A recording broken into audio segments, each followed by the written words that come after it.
shoot. No!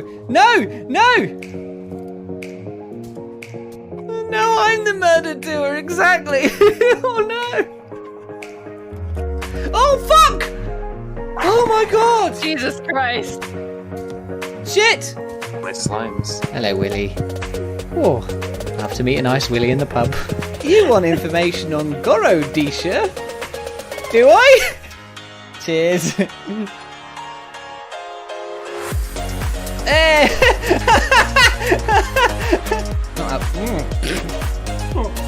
There was like a sudden kick. It was like a kick me in the tonsils. Is there something wrong with that hole? Die! God damn it! There's nothing wrong with this Hulk, Jamie. There's nothing wrong with this Hulk at all. End the night with the overriding taste of me in your mouth. Hello, everybody. Welcome. Jones was just telling me about his busy life.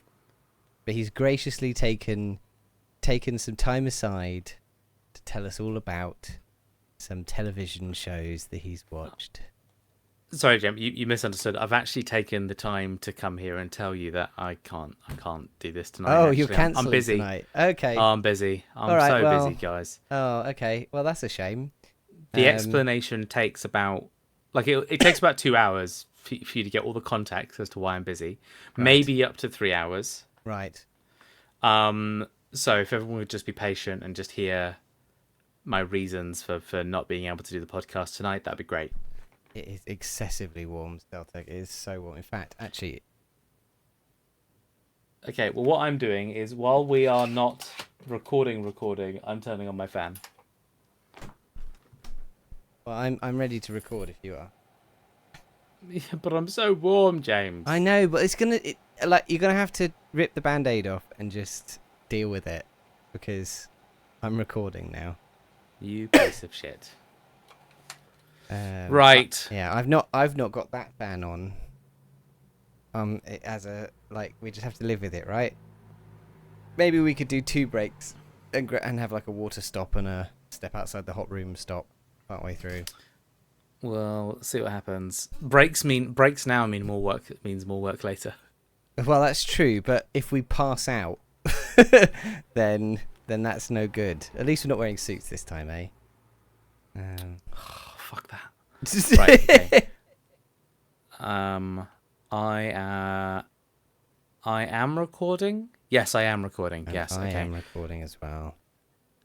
And my mic could be a little bit louder, but it's fine. I'll just bring it closer. Steltec's outside temperature sensor hit 39.5 degrees Celsius today. 39.5. That's too much. Turn Steltec, it down. get out of there. Unacceptable amount. Get out of there, Steltec. What are you doing in those hot, spicy temperatures? Don't do it. Absurd. Just simply absurd. Leave. Leave now. Don't take your personal belongings with you. Just walk away. It's like a plane crash. You just get up and you jump down the rubbery slide and leave. That's how you deal with this kind of heat.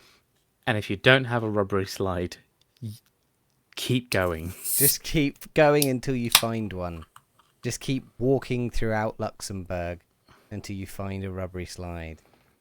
I got a notification on my phone saying that we're expecting to have rain here. That's exciting. I can see rain on my little weather preview. In fact, it thinks it's going to rain. Oh, that's in the morning. It thinks it's going to rain from 11 p.m. all night. A whole night of rain. I might just sleep outside. I was when I went on a stag do to Dartmoor, and one of the people on the stag do had 3 separate rain tracking apps. They had one for like imminent in the next hour or two, one for like the next few hours, and then like the general rain, like check for rain app. Why hasn't one person just gone, guys, I got it all. I've got it all. I mean you're right. You're right, and you should say it, right? That's like, even the stated benefit of having different ones is like the trade-off between the amount of time they check and the accuracy. But you could just have like a slider where you're like, more accurate but less time, less accurate but more time, right? It's just why do different organizations have that data segmented amongst themselves when one organization could just have all the data and I they just present guess it to you in those different views, like you've said, like a I slider guess or what different you're screens. asking is why companies in a capitalist environment would not just share their proprietary data for free. Why can't we just get along? I mean, like financially and like as a business sense, like why can't we all just get along? Why can't everyone just share in a way that benefits me? And if it doesn't benefit me, I don't mind what you do. Why can't everyone just have the consumer in mind, please? Please have me in mind, the consumer. Yeah. Oh my god. And not just a sort of hypothetical consumer. I am the consumer, James Willis. Me, I am the consumer. And I am the one who matters. Me consume, fix my problems. Me consume. It's what me was born for, and it's what me do all the time. Me consume and me no talk good. Well, look, this is all a facade because actually we are altruists and we're desperate to do stuff for charity, which is why later on in this stream we will be announcing the date of our big 24-hour podcast charity stream. Should we do like a trailer to the trailer, right? Where it's like, sure, it's yeah. like, How's that gonna go? When do you want to announce it? When do you, like at the end of the podcast or in the break? I was thinking at the end. I was thinking that it would be part of the wrap up of the podcast, so it would appear in the audio version. Okay, so it's like world premiere. At the end of this podcast, today, on the 13th of August, approximately somewhere between 10 p.m. and 11 p.m., hear the news that will shake the world when the event that the news is telling you about happens. The news won't shake the world. The event that happens on the other side of that news will shake the world. This is the pre-tremor to the tremor to the earthquake. Hold on to your pants, 'cause something is gonna happen in the far future that we're gonna tell you about in the near future. That's brilliant. That's really, really good. That was actually, like, I wanted to make a joke, but it was just actually really great. Like, unironically. I should actually, if I'm planning on doing this, I should actually put the date in the document so that when it comes to the point where I have to say it, I actually know what it is. You actually know. Let me just make 100%. You actually know that the date is the psych. We're not going to say it now. We're going to say it at the end of the podcast. Do you think I'm some kind of idiot? You think I'm some fucking kind idiot. of fucking idiot? Do you think we just announce the real thing so soon when you just heard the pre-announcement to the announcement? Also, we've definitely said the date before, but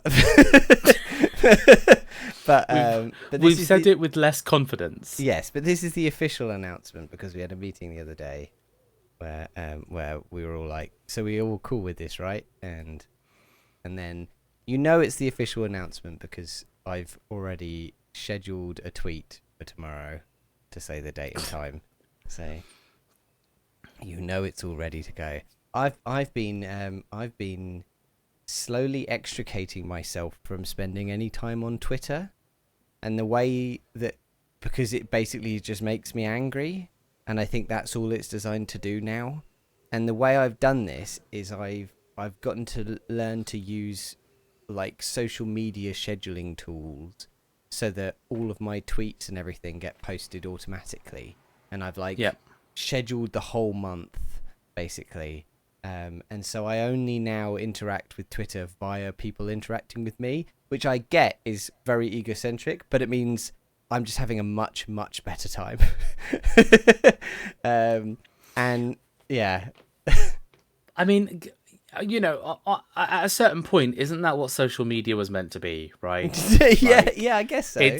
It's meant to be you directly putting things out to like your network, your friends, your community, and people engaging with you about your content, not you being pushed 25,000 algorithmic, like, I don't know, angry statements about gender and identity and representation and the Olympics and riots and immigration and crime and I think etc. the thing that made me jump off it, like I'd been already ready to go for a long time, but I got to the point where like anything I showed an interest in, anything at all that I showed an interest in that like an ad tracker somewhere had picked up on, every tweet I saw would be why I should hate that thing, or I should hate the people that hate that thing.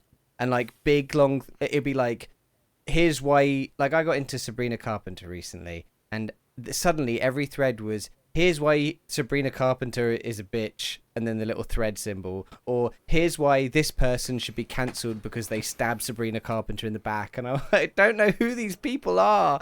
I just like the coffee song, it's nice, and I don't care about any of this stuff.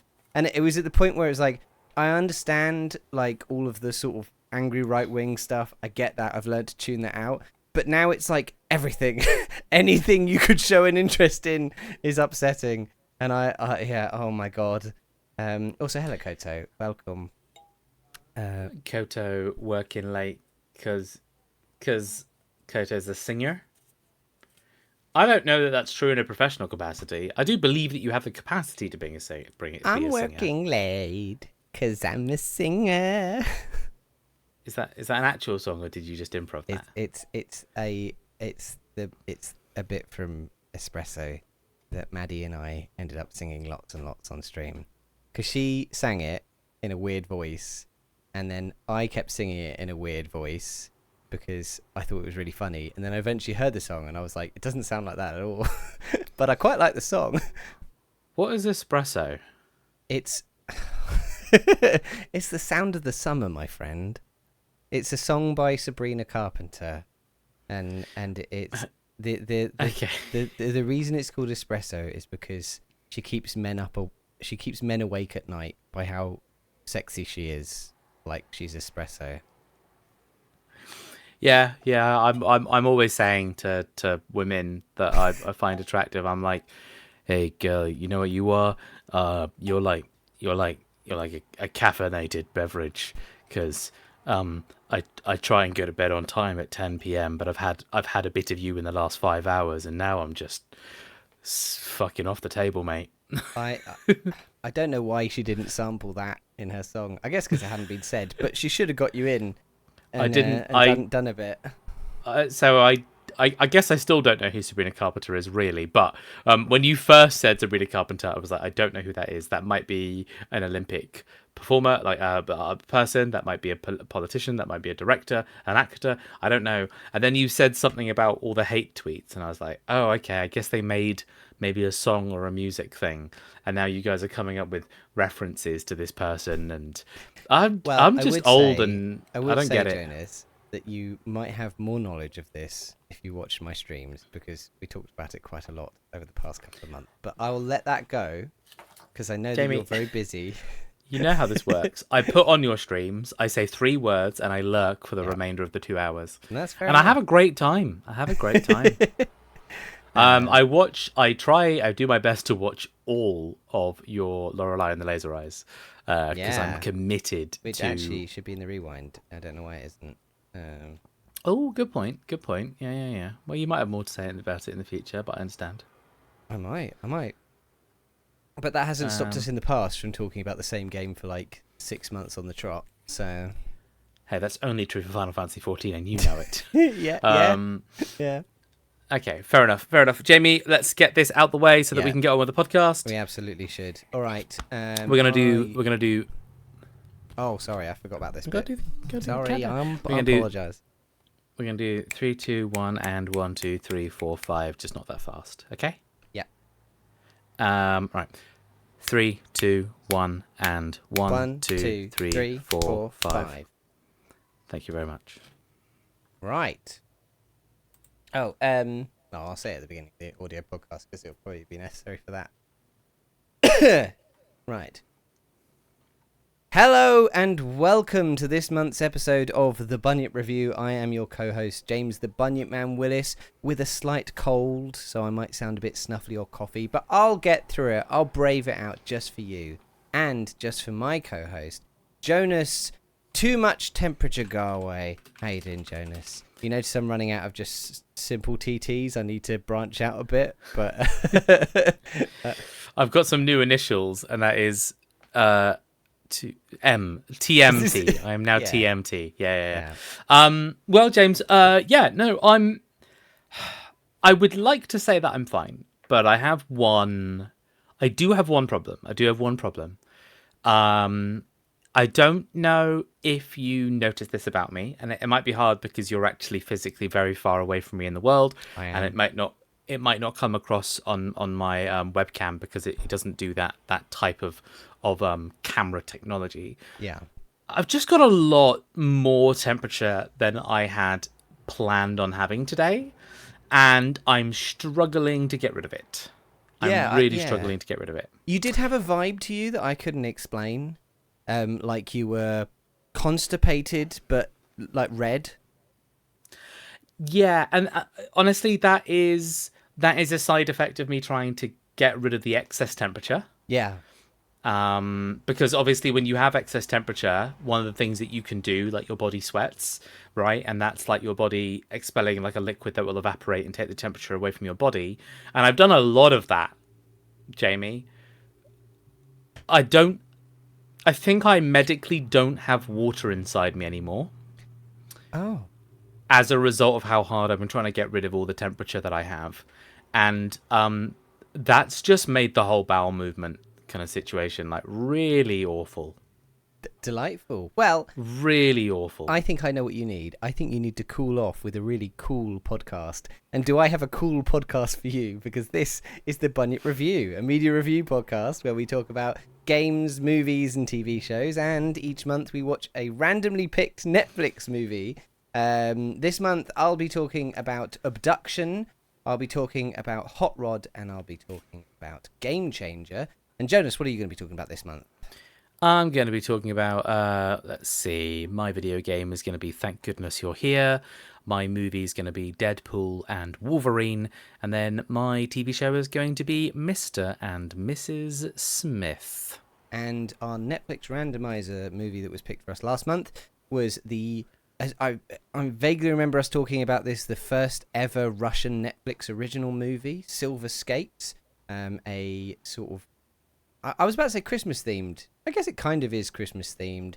Romance drama set in 1900 in Russia.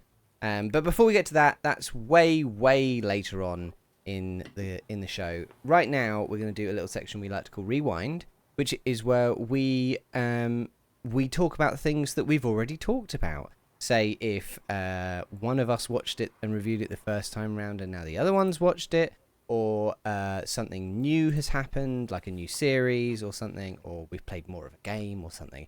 And in this case, we're going to talk about a couple of things. The first up is I've been watching the latest series of The Boys. I am now most of the way through the current series. Jonas, have you been watching the current series of The Boys? Mary and I finished it. Season 4, I think it is, yeah. Yes, yeah. What did you think? Yeah, I'd say maybe not the strongest season, but I continue to enjoy it as much as I kind of think I would enjoy anything of its genre, its writing tropes, and its kind of big budgetness, and Carl Urban doing this smouldering side camera, a million bumps on his face as he says, diabolical. I enjoy the development that it's kind of brought to the world. Like a lot of the world state has changed in this season, like a lot more than previous seasons. And I was feeling lukewarm on it, and then I actually came across some kind of conversation about it online, and that kind of actually made me realize, there's actually a lot more nuance to tweaked the season than I'd appreciated that makes it well, I wouldn't say makes it better because if you didn't think it was good, then this isn't going to change your mind. But it talks about how characters that have remained historically quite neutral on the fence of kind of the morality fence of being good and evil have this season has forced them to kind of pick an extreme, which is quite interesting. And I just sort of enjoyed that dialogue about it. But yeah, what got you? What kind of made you sit down and watch it? And how are you enjoying it? How far are you, like, loosely? Because I haven't currently regained access to House of the Dragon. This has been our big hour-long show that we've been watching. But I've been very much enjoying.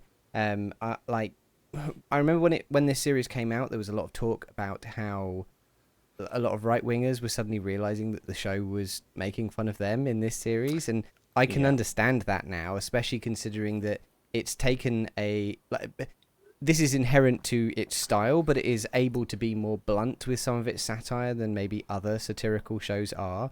And its ability to directly quote things people have said in real life in absurd situations to see, isn't this insane? Like, there was a moment in one of the episodes we watched recently where a Republican congressman says, in cases of legitimate rape, the body's just able to shut itself down so it doesn't have to have the baby. It's like, that's actually a real life quote, and the show is putting it in to show how absurd it is. But I do think that they've managed to really effectively build on their satire of Trump and right wingers, and I think that like you're saying, that pushing to the extremes thing is an important part of the message it's trying to put across. And it has these really big bombastic moments where it's going over the top, having stupid sex parties or violent scenes, or showing up these people to be extreme idiots and hypocrites. But it also has much subtler moments, which I think it's still managing to do really well. There was a moment in an episode where it sort of induces you to laugh at a character being sexually assaulted, and then very quickly shows you how serious it was to them, and it makes you feel really bad for laughing. And it's a man who is sexually assaulted, and it is very intentionally picking apart the way that people look at men getting sexually assaulted or are treated in television shows in a very quick, subtle twist. And I thought it was one of the most exceptional ways to do that I've seen in a show that isn't known for being subtle. And I won't say what it was, because I think you should experience it clean and in the moment. But it's managed to pull off a lot of quite sort of subtle, slight moments of important satire in amongst the explosions and the limbs getting ripped off and things. Yeah, there's definitely some moments as well that are just deeply harrowing in that show constantly, and it's kind of phenomenal how the show manages to give you those really stark moments of just dark, fucking disgusting expressions of the worst of humanity's thoughts and expressionisms and things like that. And then in the next scene, you've got a coked out Spider-Man spewing web out of his second butthole, and it's like, okay, oh, I forgot I was watching this show for a moment. Cool. yeah. But yeah, so that's The Boys. If you're on the fence, I would check it out. The season's still good. I've been rewatching The Good Place with Laura. That show's just still as good as I remember. I remember when I first watched it and I first talked about it on this podcast. I think I'd only seen, I don't remember how far in we were, but I was very excited about that show, and one of the things I was really excited about was the fact that it blindsided me in the first season. But I have to say, going back and knowing all of the twists and the turns, it's still really great. It's just a really well-written, really nice show. It's really easy to watch, and yet there's quite a lot of interesting depth into that show. And I think you should go back and watch it if you're looking for some, if you're missing some joy in your life in these dark times. Go back and watch Good Place. Really good. Yeah. I'll tell you, I have not been rewatching The Good Place, but I'll tell you 3 shows that I really want to go back and rewatch, but I don't think I have the time for that right now. Go for it. 2 of them are linked, Breaking Bad and Better Call Saul. Yes, I never finished Better Call Saul. I need to finish that show. I will finish it. I kind of want to rewatch Better Call Saul. because it's like more than Breaking Bad. Because Yeah. I just think that there's a through line that would be really satisfying to get like a second kind of experience on. Maybe if I do But go back to it, I'll start from the beginning and go all the way around. oh, interesting. The other one for me is BoJack Horseman. I really want to rewatch BoJack Yeah. Horseman. I'd be interested to rewatch that. I remember talking about it on the podcast when we first reviewed it and saying that like I struggled to watch the first episode like 2 or 3 times, and then eventually I managed to get through the whole episode, started watching more episodes, and I was like, oh, actually I love this show. Actually it really means something to me, but I there was something about the beginning of it I really struggled with. And so it'd be interesting to go back now after all this time knowing I like it and try and see how I feel about it. Yeah, no, there's a lot about those kind of 2, 3 shows. I sort of I honestly kind of compartmentalize Breaking Bad. Well, to put it, I put them in kind of one bubble together because they're the same showrunners and same universe. But I want to watch Better Call Saul more. But I do think of both of those shows as shows that are like they were exceptionally good throughout their whole run, but their whole run lasted so many years that I kind of find it hard to think of it as one show, like as one narrative experience. Yeah. It is in my brain. It is like really small bubbles of appreciation that happened over, 6 or 7 years of television. That I find it really hard to connect those dots. So I'd like to rewatch it all the way through, just so that the dots actually feel connected in my experience. Yeah. Well, yeah. No, I think it like if you had a bunch of time available, that'd be well worth doing. But on a similar level of a show that is really great all the way through, but changes quite a bit as it goes through. You've been watching Barry. I have just started season 3 of Barry. And I don't know if that means a lot to you, but what I will say is Gene Cousineau is more of a main character than ever right now. Yeah. So yeah, I'm really enjoying Barry. I've been putting it on as my like. I just have to work on a bunch of documents and spreadsheets, and I have to do a bunch of graphic design today. So that means I can have something on that I can like pretty much just split my attention between these 2 tasks all day. And then yeah, I managed to just squeeze in a quick 2 episodes before we recorded today while eating dinner, and doing some other jobs. And just yeah, like I'm glad I'm getting around to Barry. I'm seeing what you mean about like the sort of how iconic these characters are. Sally and NoHo Hank just absolutely kind of knocking it out the park constantly. And just what a weird complex show. Like very few characters in that show are sort of simple to like. You know what I mean? Like none of those characters are easy to love. Even NoHo Hank, like very lovable, but also kind of despicable at times, and yeah, it's a great show. I'm enjoying it. I'm glad I'm finally getting around to it. Barry. As it goes, it gets deep into the theme of like forgiveness and the idea of can someone be forgiven for various things, and it does a really good job of setting up the first season, the first 2 seasons.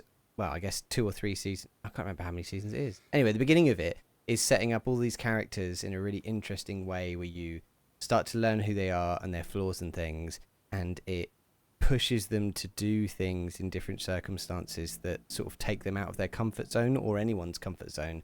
And then the final season just basically has this reckoning where you're going, it's just asking you in every single scene, is there a limit to where someone can be forgiven? Is there a limit to where someone can change? Is there a limit to like, where you could rehabilitate someone? And it's like a magic trick. It's just like, yeah, this was here all along. It started off as this slightly weird, slightly offbeat comedy, and now it's like a real deep look into the human psyche and the idea of morality. It's really, really good. The comment, I've noticed the comedy tone has taken a back seat for the first 2 episodes of season 3, where it's like, don't get me wrong, those characters are still those characters, and that absurdity still exists, but it's now the absurdity sits as a small participant of a much larger character drama and kind of like psychological, maybe not psychological, but like certainly like this thought piece of a drama. Whereas before, the absurdity was very much like part of the main cast. Like you could absolutely see it, kind of the show wearing that on its sleeve. But then you get these lovely moments where it gets darker and more serious, and then suddenly it does remind you, oh, this was a sitcom at the beginning, right? And you just have a funny moment. And you're like, oh yeah, this show is actually really funny. Like, yeah.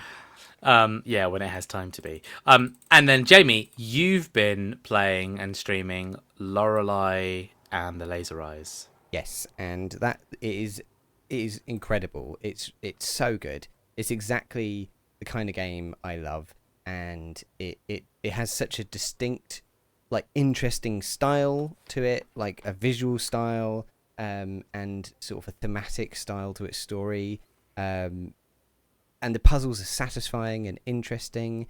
It's a little less environmental puzzly and a little more straight, like puzzle out of a puzzle book puzzly. But I quite like that. I think it's refreshing in having played so many sort of Outer Wilds likes that recently, or that those kind of sort of environmentally like learn the situation games. I'm going to talk about one immediately after this, that it's nice to have a game that's like solve puzzle 39 in the puzzle book and like, do a maths challenge. It's like, yeah, actually that's what puzzle games are sometimes. But yeah, it's really intriguing. It's got a really dense, interesting storyline that, unlike some games where if you don't know what's going on, you'd feel really detached and uninterested. This just feels a bit like a David Lynch film. Like, it feels like that's how it's supposed to be, and you're not supposed to keep it all in your head at once. Yeah, I'm really loving it. Did you end up finishing it? Oh yes. Oh yes. Okay, Yeah, well, I'm excited finished to it. get there. Yeah, it's a damn good game. I don't think this is the last time we'll talk about this game at all.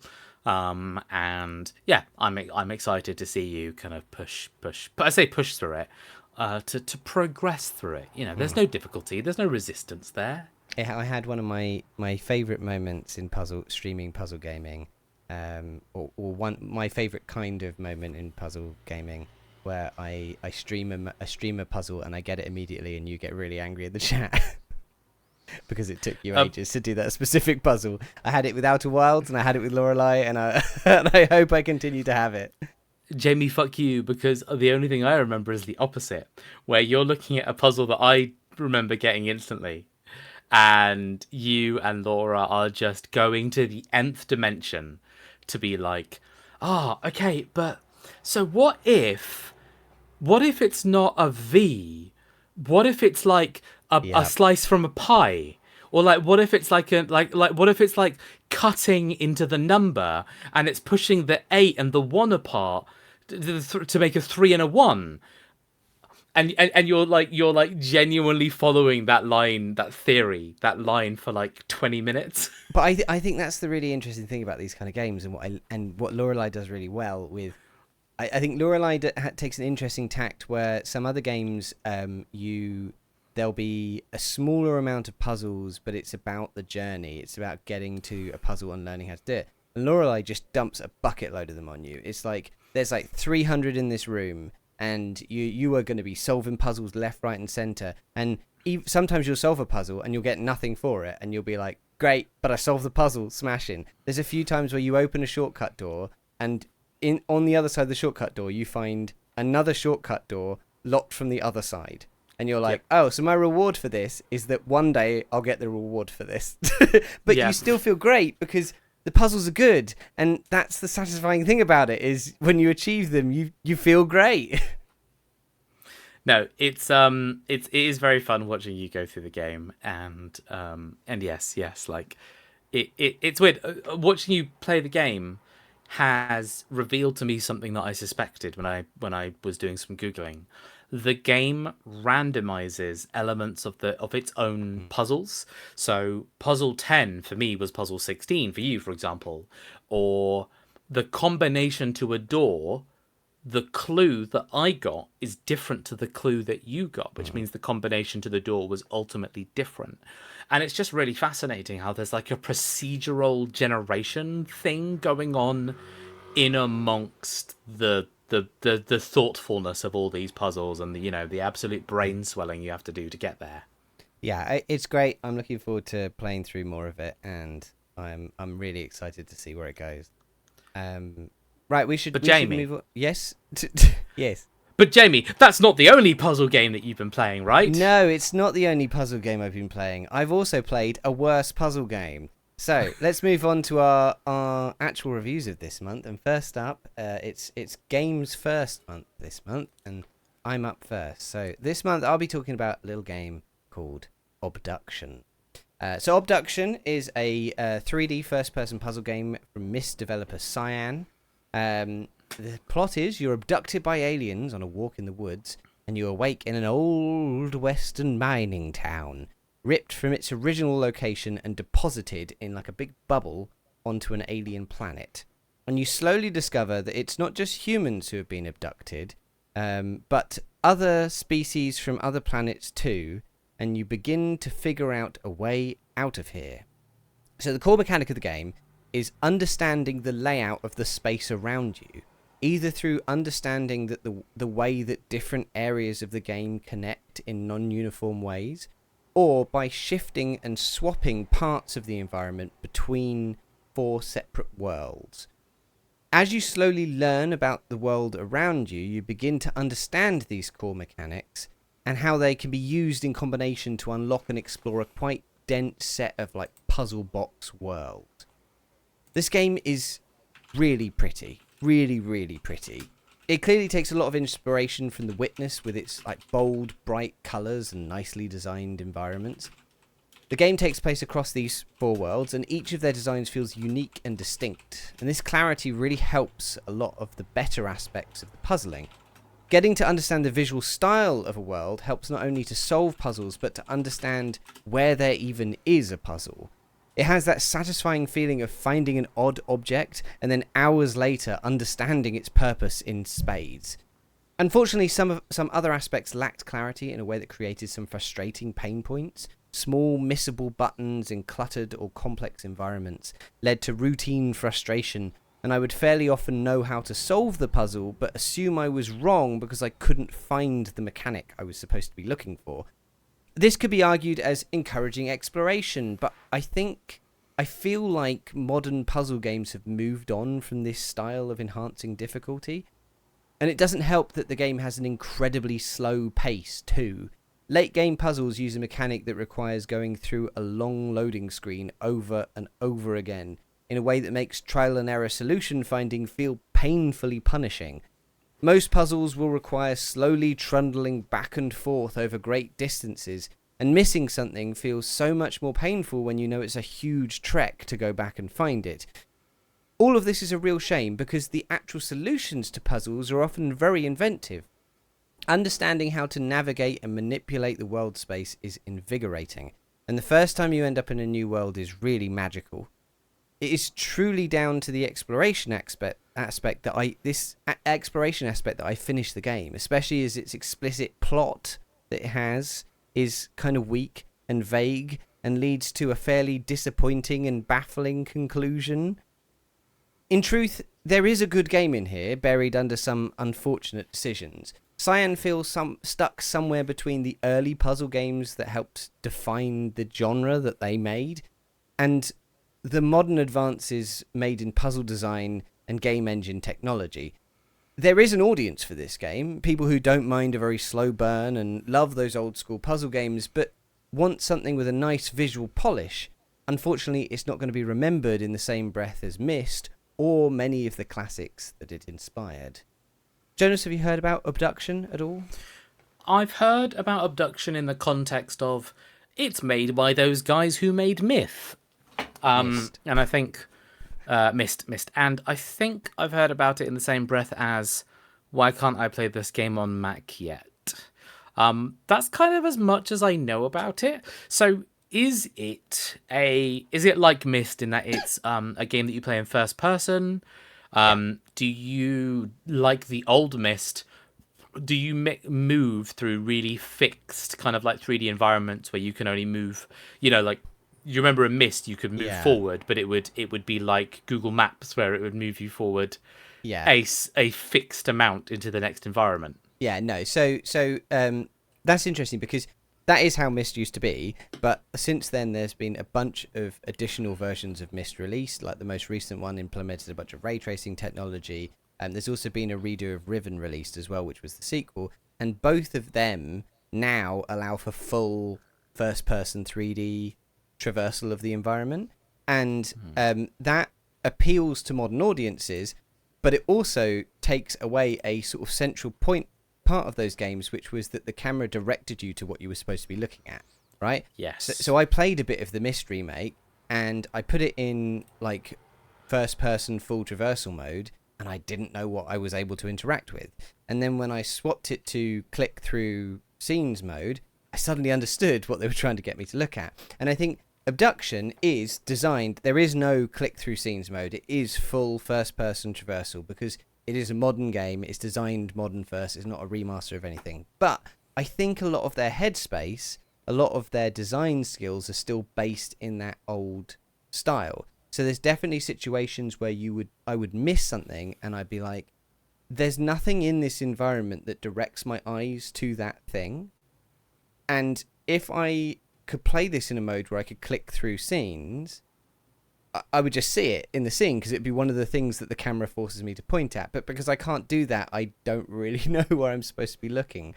I had multiple moments where I would like spend half an hour walking across an environment and then I'd be like, well, I just don't know what to do. And I would Google it and it would be like, wherever you were stood to begin with, that's where the button was. You just missed it. And that's a frustrating experience. But I think that it is designed to be a first-person modern movement game. It's just that Cyan might not be good at that yet. I understand. Okay. Are you able to give me some like genre hooks for this? So I'm thinking when you're talking about this, I'm like Witness, Outer Wilds, not nearly Obra Dinn, but like how, in terms of like speed and feel and interaction and like what you're doing, maybe even the Forgotten City as well is like a good one because that actually has other NPCs in it. It's definitely old school Myst, right? It's definitely Myst, Riven, that kind of thing. And what I mean by that is that it's fairly linear set of puzzles, and it's the environment that obscures that fact. So you will often you'll feel like you can walk anywhere, you can go anywhere, but you'll find all the doors are locked but one, and the one that you can go through is where you do the puzzle, right? So you as you learn, I think that really works for what they've made, right? Because a central part of the puzzle is the manipulation of the environment. I don't want to go too much into exactly what that entails because that is a really exciting thing to learn in the game. But what I will say is that it's not a freewheeling manipulation of the environment. It's a direct, repeatable thing you do that is bound by the situation you find yourself in. So when you find these things, it's not about like Outer Wildsy, like slowly learning how to live within this environment and like reducing the bounds of how things work until you learn the exact way to solve the puzzle and finish the game. It's that you enter an environment, it teaches you a mechanic, and then you use that mechanic to solve that puzzle, and it pushes you further. It's very much like, it's just a lot more linear than the clothes it wears, I think.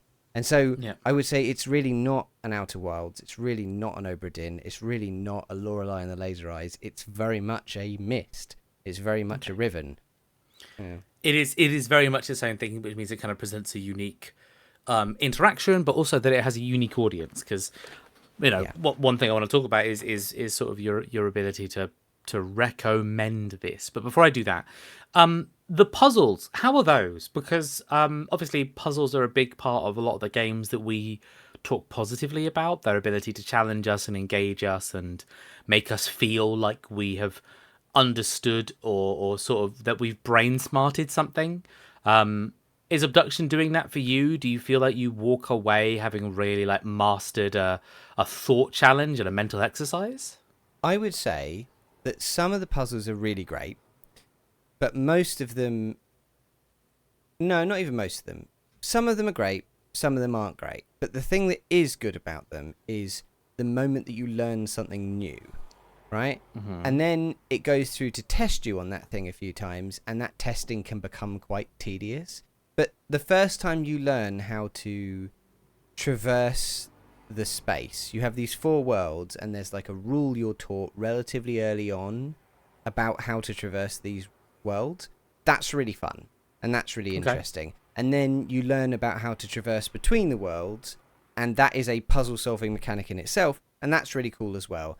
But there are moments where it will be like especially towards the end of the game, the final big puzzle of the game is just tedious. It's just really, really tedious. And it's basically there to say to you, we're going to really make sure you understand how this mechanic works. But every time you do any piece of this puzzle, you go through a 30-second loading screen, and you have to do that 40 times, right? Yeah. So if you know the answer, if you've worked out the answer, you now just have to do it. And that's not fun. And I think it's one of the things that The Witness solved great. Because in The Witness, as soon as you knew how to do a puzzle, every puzzle took 10 seconds. Yeah. But learning was the important part, right? And you don't want to spend all of your time doing once you've learnt it. Yeah. Once you've understood a process, there should be no barriers to you going through that process, and et cetera, et cetera. I totally get that. So the loading screen and that puzzle obviously has its own particular problem, because that sounds like you're doing 50,000 bloody world transfers or something, and the world just has to load its own environment over and over again. But for everything else, you were talking about this inability for the game to kind of communicate itself to you in terms of like, here's the interactable thing, here's the thing that you're missing. Would something as simple as like a button, like pressing tab, makes all the interactables glow? Would a feature like that have just solved the game? Would it be that simple? I think that is a way to solve the game, but I don't think it's the best way to solve the game. And I think that, again, it's to do with gaming has changed a lot. We've talked about it a few times recently on the podcast when we talked about the Amnesia intro, how we have learned a lot better how to guide people in games, how to teach people how to play games and things like that. In particular, you look at Outer Wilds is really, really good at directing your vision, right? There's so much in that game which is above you and below you and behind you, and you don't spend a huge amount of time feeling like you can't find things in that game. And that's not an accident. That's not because it pings things. It's because they're really good at designing environments that direct you to things. And Abduction feels old, not because it's technically bad, although in some cases it is, but because it doesn't seem to understand that element of design yet. And I think what would be better is that environments are now able to be busier and more cluttered, because we can put more in and the game still runs, right? We have better technology. We can fill a room with 300 items and it still runs. But with that, you need to be able to identify which of those 300 items is important. And I don't think they've got that yet. Sure. Okay. Interesting. We've talked about this for a little while. So, James, get ready. I'm ready. You go for a little walk. You're walking around. You walk into your local Pret-a-Manger. Oh. And I do love the outdoors. And just before you get there, aliens! Oh no! Oh, they abduct you and they take you and deposit you into a podcast recording studio that you later realize has also been deposited on an alien planet. But they've not just taken you, James. They've taken podcasters from all these other different planets and communities and put them in the same place. For what reason? Who fucking knows? And the thing that you have to learn is you have to walk around this environment, and you have to learn how to like turn the mics on, and like turn like Audacity or Reaper on, and like start recording people's audio and stuff. And you also have to learn how to access the Google Doc that has all the notes that have been written about various medias and documents and things like that.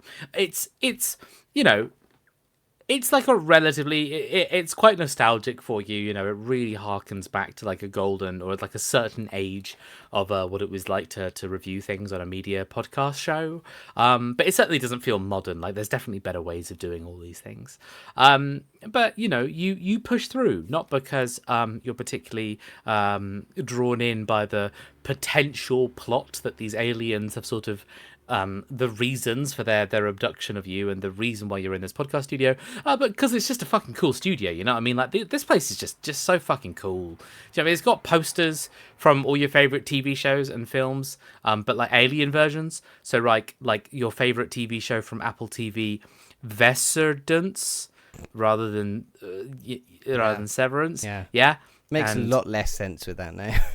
And Globule of the Flagon, House of the Dragon, I don't know, and the aliens live in globules, not houses, okay?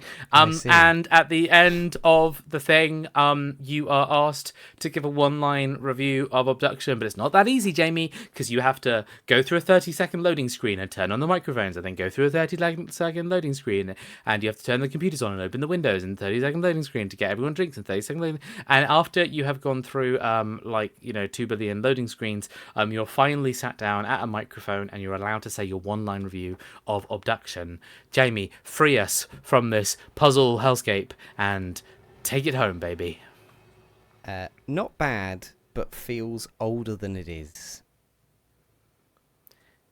And you pop back in Prete Mange, and the member of staff says, "Sir, are you going to buy something?" And everything's going to be okay. Ah, beautiful. For the record, I think this was a Kickstarter game. I think that this, and maybe we can talk about this in the future about other Kickstarter games, but we talked about this a bit with The Good Life as well. I think not having a studio at your back, or not having people to rein you in, or to like push you, or like maybe a running out of money kind of thing, might make games worse. I don't know. I don't trust Kickstarter games. So that's maybe a thought for the future. The Good Life was also not great, so let's keep that in mind. Hollow Knight was a Kickstarter game. The plot thickens. All right. Psychonauts 2 is technically crowdfunded for a portion of its development. Yes, Psychonauts 2. I see. Interesting. Anyway, that's Obduction. Let's move on to your game of the month, Janice. What are you talking about? Well, James, thank goodness you're here. Thank goodness you're here is a comedy adventure game in which you play a tiny person who is sent to Barnsworth to meet the mayor for some reason that doesn't really matter. As you explore the town, you'll meet the locals of Barnsworth, many of whom need help completing various tasks or solving problems. "Thank goodness you're here," many of them will exclaim, as they ask you to use a slab of butter to lubricate their trapped limbs, or cut their potatoes, or feed their cows, and so many more things. Thank Goodness You're Here plays much like a 2D platforming game. You'll walk around parks, gardens, shops, homes, offices, etc. with two actions at your disposal: jump and slap. Which might explain why many describe this game as a slap-former rather than platformer. It's a very good pun, because given that your ability is to jump is actually rarely used to overcome specific challenges. So during certain parts of the game, you'll have context-specific mini games, but other than that's kind of the whole of the gameplay. Like, do you want to open a door? All right, slap it. Do you want to turn on a machine? Slap it. Do you need to fix an oven? All right, slap it. 3 times. And do you want to talk to the people of Barnsworth? Well, that means giving them a good slap as well. But you're about 1 foot tall, so that kind of makes the interaction a little bit less shocking, violent, inappropriate. Whatever. There's 2 things that really set this game apart, though. One is the absolutely fucking spot-on regional writing.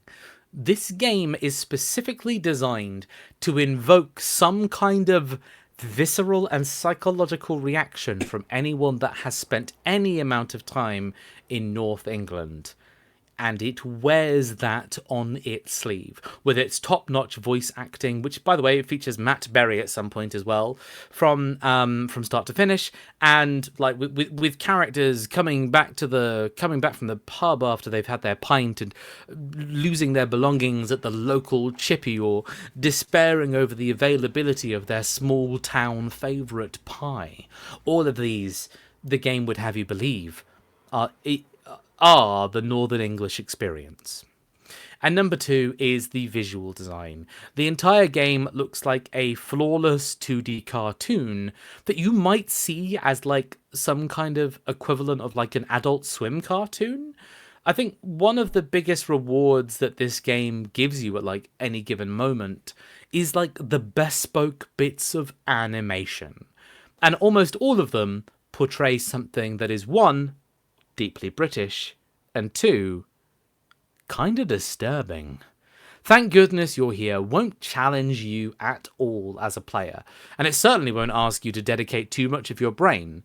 But for those that do pay attention, the reward will be this densely layered and this fast spinning carousel of witty British humour distributed amongst every single inch of the screen, with a couple of I don't know, little fish and chip seagull pie references for you to kind of cheers your pint at. Jamie, thank goodness You're Here, I know, is on your Steam wishlist. Yes. What do you know about this game beyond everything I've just said?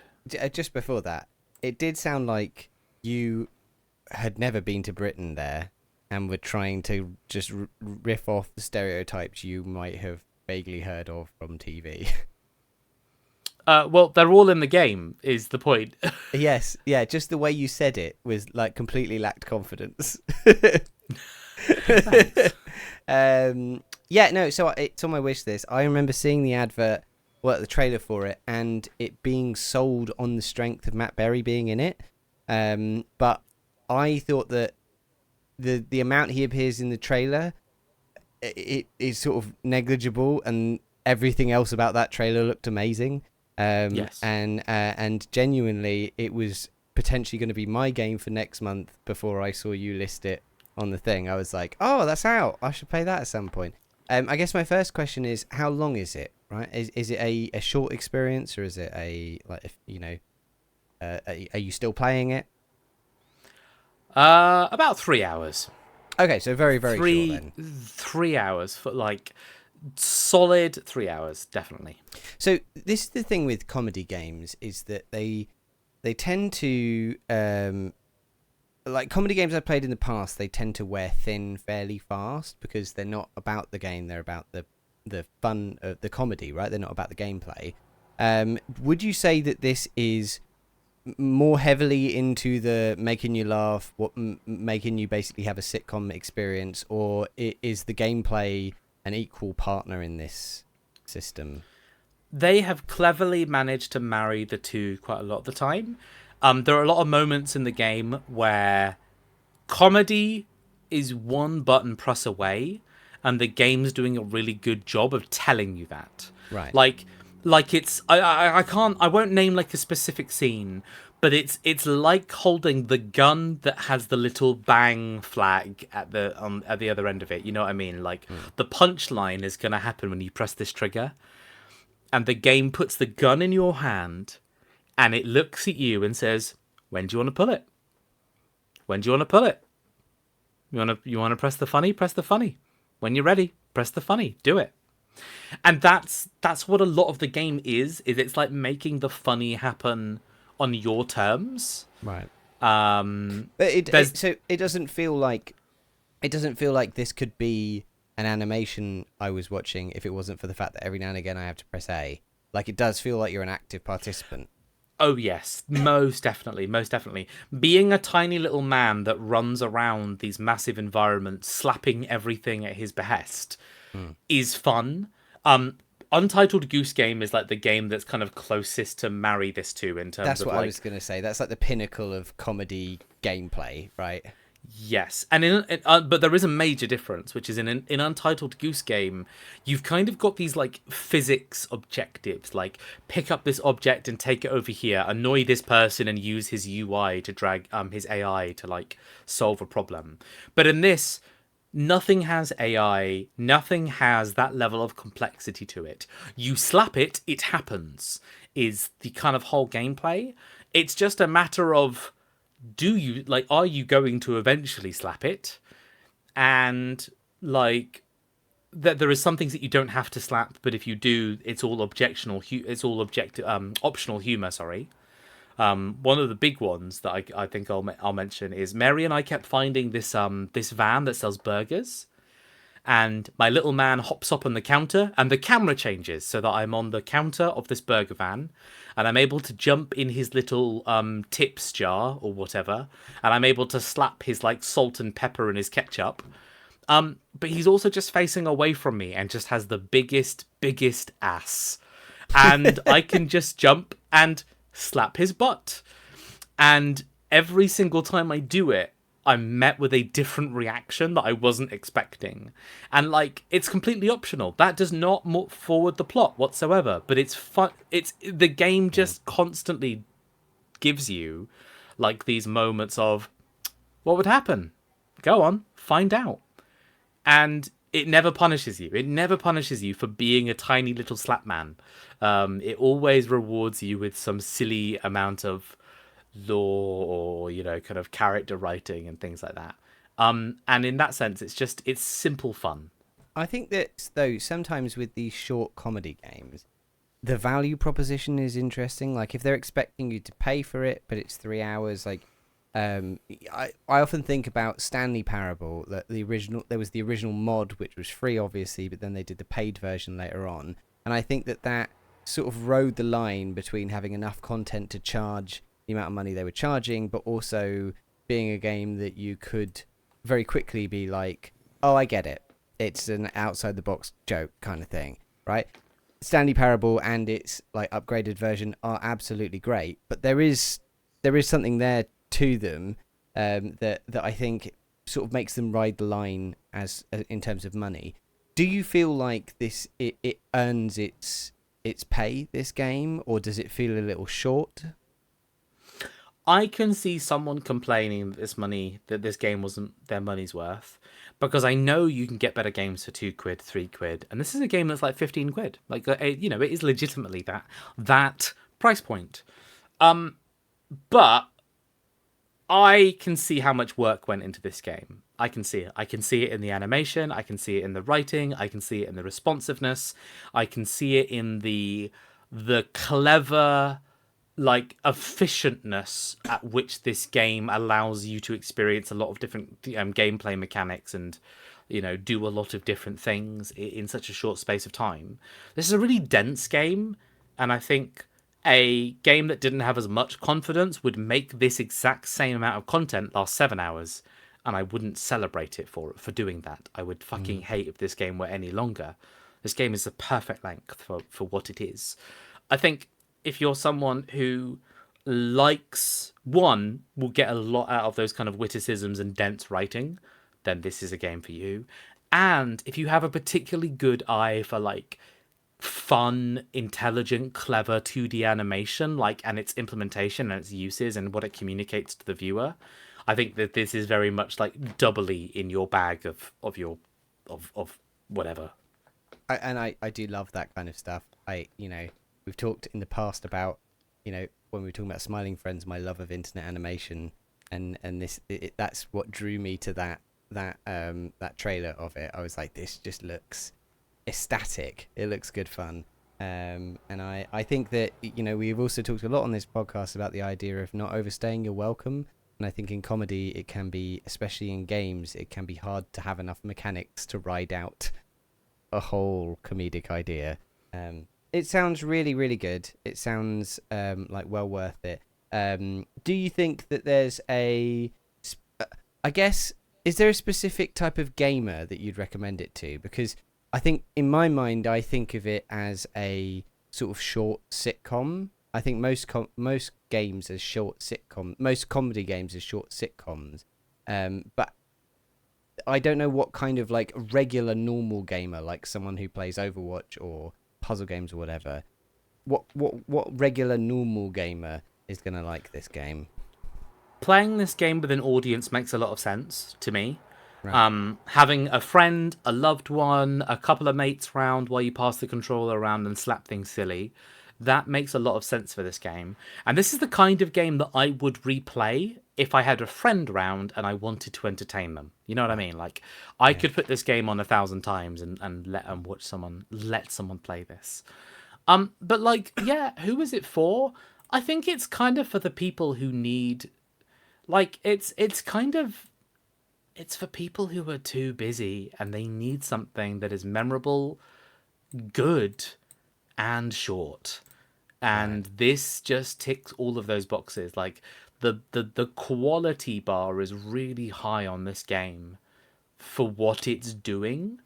Like, if it was trying to be a multiplayer loot and shoot, RPG, skill tree, whatever RPG game, then this would absolutely fail to deliver on that, and like, it wouldn't be worth kind of paying for.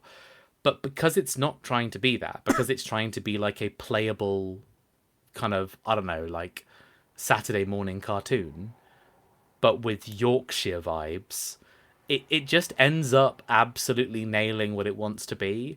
It's got like, I'm trying not to get into like too much specifically about some of the silly British things it does, but like, it just manages to parody like so much about like everything that you think you might find if you went to like a rural town in North England, like your silly little Greggs and your discount shop and the market where someone's like got the kind of the farmers market where people are selling their fresh meats and their flowers and their hot dogs and their toys and things like that.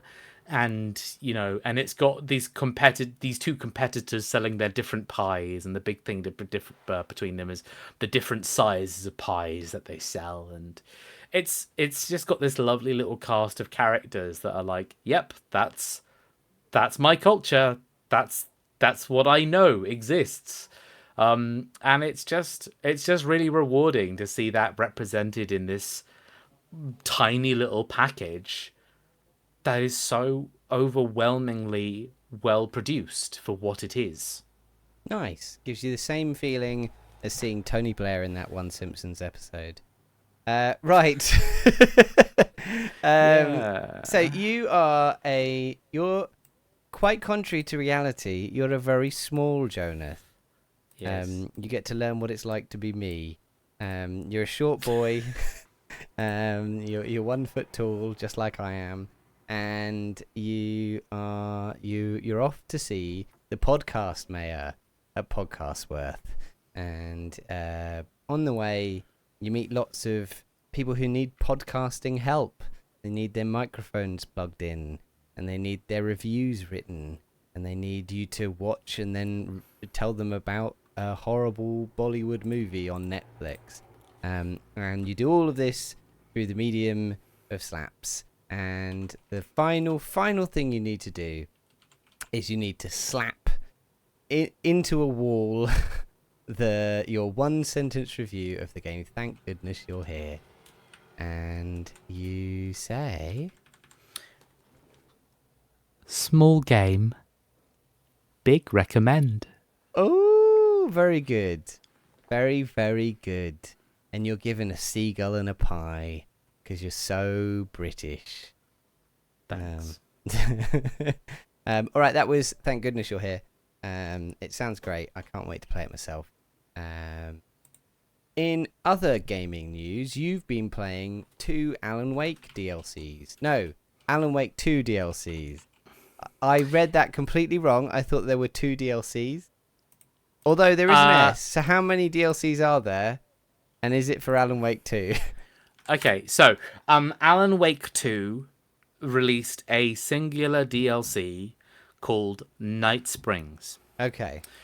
This DLC imagines that its own game world has a TV show equivalent of the Twilight Zone, Okay. in which the actor David Harewood stands in front of the camera in his real life filming, like not a model of this man, but the real life man, David Harewood, stands on camera and pretends to be the presenter of his own TV show called Night Springs, and basically does a bunch of different like episode introductions to the Twilight Zone, and then you play a 1 hour long set piece in Alan Wake 2, and there are 3 of them.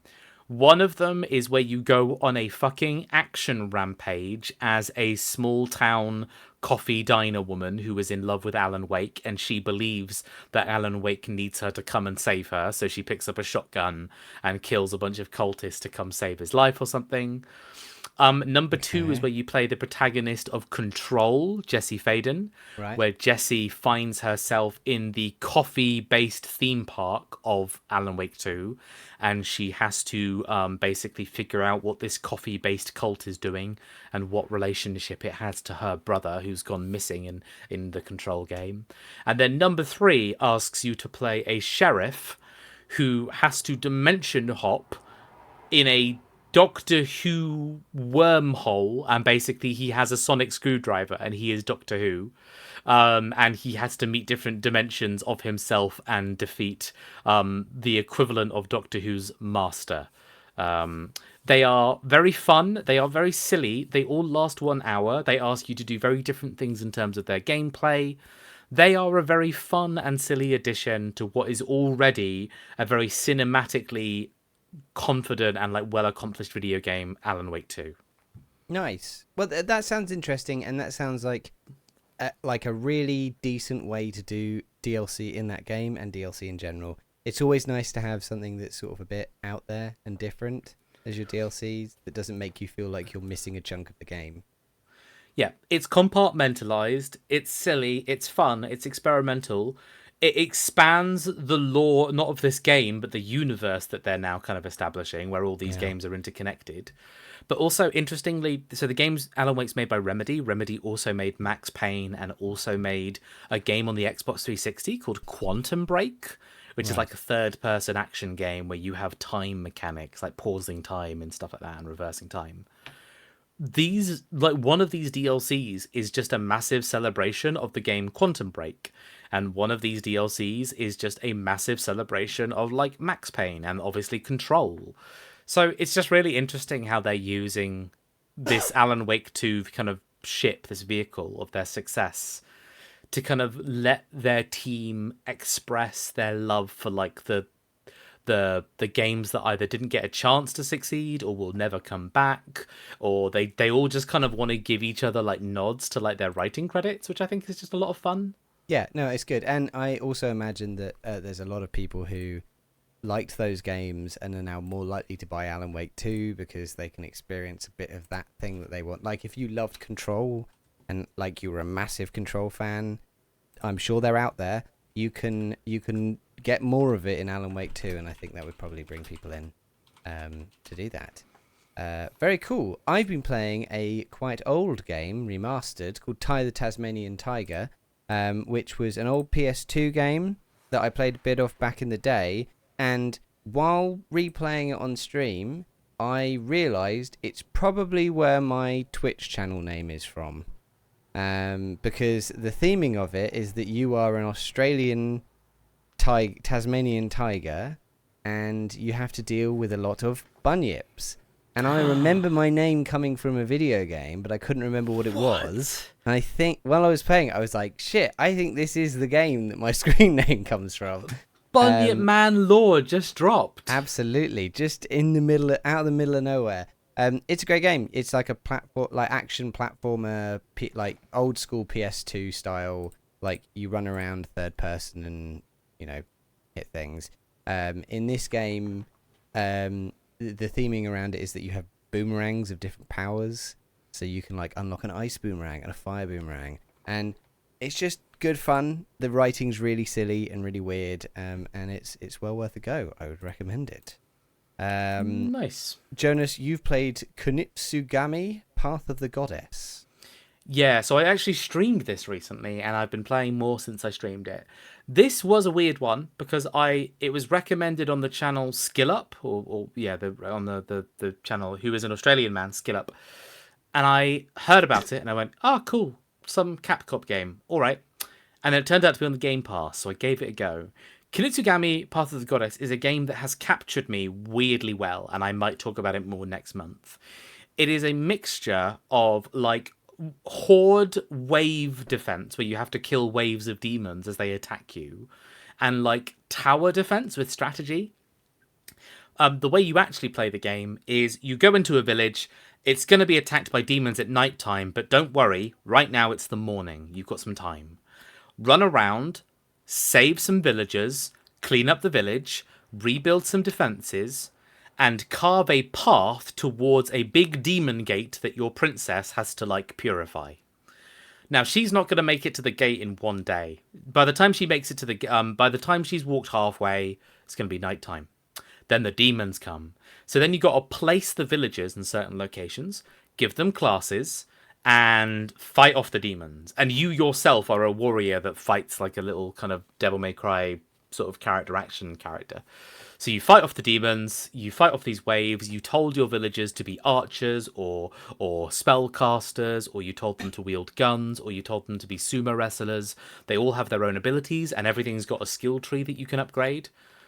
Once you complete a level, you then have a little mini game where you go and rebuild the town by assigning villagers to fixing stuff. And then while they're fixing that stuff, go and do the next level. And so it's just got this really satisfying loop of like, do a level, day, night, fix, kill, kill the demon door, great. Now go into the town, repair the town, do the next level, do it all again. And I've just found it really easy to get into that loop, and I found it really fun. Yeah, I think we raided someone who was streaming this recently, and it was, and it looked interesting. Yeah, and it sounds good fun. Sounds exciting. It's for a game that actually has. It's quite hard to describe the appeal of this game. Once you play it, the game loop is really satisfying. Yeah. And it's really easy to kind of get into that just one more mentality. And then the next thing you know, you've been playing the game for 5 hours and you've had a great fucking time. Well, we all need more games that take up all of our life. So I think we're excited. Yeah. Speaking of games that definitely don't take up all of your life, though, this is literally just to say that it happened. Jackbox have released a free to play. It's not really even a game, like free to get. Basically, piece of software that allows you to combine all of the Jackbox party packs and games into one big thing, so that you can go in and sort by the game you want rather than having to hunt through all the different packs for the game you want. And you can sort them by tags and all this kind of stuff. It's pretty cool. It's a really good idea, especially considering there's so many party packs now, and a lot of the games in the earlier ones are a lot less played because you just don't boot up the earlier ones. What I will say is it's also the classic masterstroke in marketing, which is it will show you all of the games and sort of dull out the ones you don't own. And then it just plays on that part of your brain, or at least the part of my brain that's like, well, I need all of them. Like when I booted it up, the only one I was missing was the like standalone Drawful game, because I own, I think, 2 versions of Quiplash, because I think I own at least 2 versions of Quiplash through party packs already. But I saw it there and I was like, well, I really would like to have this whole grid filled out. I didn't buy it in the end, but I was very, very close to doing so. Wow, James, I can't believe you didn't make Jackbox happy and tick off that last box. I want to make Jack happy in his box, and maybe I will do. Maybe I'll keep it on ready to look for deep discounts. But anyway, if you own a bunch of the Jackboxes, that does exist now, and I think it's an absolutely necessary thing for people who play Jackbox. We're going to take a brief break, but when we come back, we'll be doing movies, we'll be doing some television shows, and we'll be doing our random Netflix movie of the month, which is this month a Russian film called Silver Skates. So join us for that in mere moment. Right, hello everybody, hello in chat, hello Mary, welcome. I'm just going to take us straight to a break right away because we might need to have another break later on. It's so hot in this room. So I'm going to go downstairs, drink a bunch of cold water, and I may need to do that again later on in the podcast. So we'll go straight to a break. That's all right with you, Jonas? Do it. All right. See you in a moment, everyone. I will not let you through. Detain! We fucking got it! Gulag! You done fucked up, my friend. Gonna get gulag and death thanks to me. No, just get permit, it's fine. Detain. Off to gulag. Now that man is going to gulag. Aha. Wrong. What do you have to say for yourself, you son of a bitch? Detain. To the gulag with you. Got any bombs? Well, that looks like a weapon to me. You have made a mistake coming in here. Is it so obvious? Yes. To the gulag, my friend. They don't look the same. Detain! Female? Female? Interrogate! Are you a woman? Please let me through. In the gulag! I have family to not feed. To the gulags with you! You're wasting my time. Aha. Wrong. Wrong. Detain. Passport is your ticket the fuck out of here. No. I'm not leaving. Detain. Oh. No, you fucking ain't. Detain. To the gulag. If nudes are bad, you will go to gulag. Detain? Detain. Well, that's different. I do not understand. Detain! Oh no, I thought that was wrong. I have no idea what you're talking about. Detain! Detain! To the gulag with you! Aha! You done fucked up. Detain! To the gulag with you! What's going on here? Detain! The gulags are going to be full today. Just in time for Christmas. Gotcha, you fucker. Detain! One last gulag to round off the day. Female. Detain? Detain! Gulag with you, my friend. Detain! I love the smell of gulag in the morning. Our first detention of the day. You're in. Oh, wait. Are you an international criminal? Wait. I almost missed my opportunity to detain. To the gulag! Oh, wait. Yes, criminal. I have nothing to say, but gulag! Calliston Catherall. Fine. Sure. I don't even know what I detained him for, but I was given the opportunity, so I detained him. She's covered in guns! You made a mistake. To the gulag! I do not understand. Detain! That's not fine. Detain! I think that's high hand. No, it's not. I don't know anything about that. Detain! I'm detaining you. That is what I'm doing. Wrong. Lies. You're doing crimes. I understand. Detain. Gulag! Aha. Last gulag of the day. Discrepancy detected.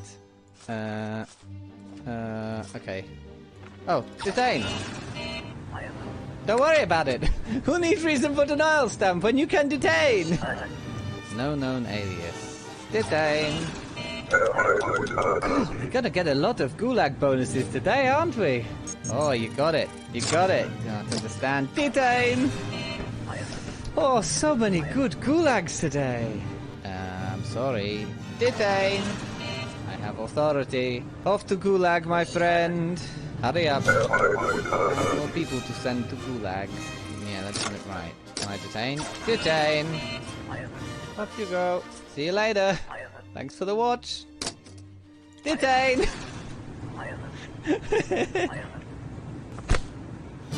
Oh! Bloody hell. Is that you? Caught another criminal, friends! Are these the same? No. Oh? Detain! Off to the gulag. Oh, I can feel the bonuses from the gulags coming my way. Maybe things get too sexy in here. Ah, come on, sir. Nope. Oh my god. Fucking hell. Excuse me, sir. What about the bomb on your back? Yeah, that's not you. One last gulag to round out the day. Tell me, why have you a false passport? Detain! Off to gulag! It is being confiscated. Detain! You could have just left me with passport. Aha! You thought you could get this one by me? What kind of idiot do you think I am? Gulag! Hey! You see one guard knock a woman out with rifle, you've seen them all. Excuse me, sir, this is forgery. Gulag! Next, please! Hope you don't go to gulag! Oh, who am I kidding? I do. Excuse me, sir. Are you criminal? Off you go! Sorry, Georgie boy. Gulag once more. That doesn't look male to me. Detain! This doesn't let you in. No, you don't. Detain! Detain! I know what to say. Gulag!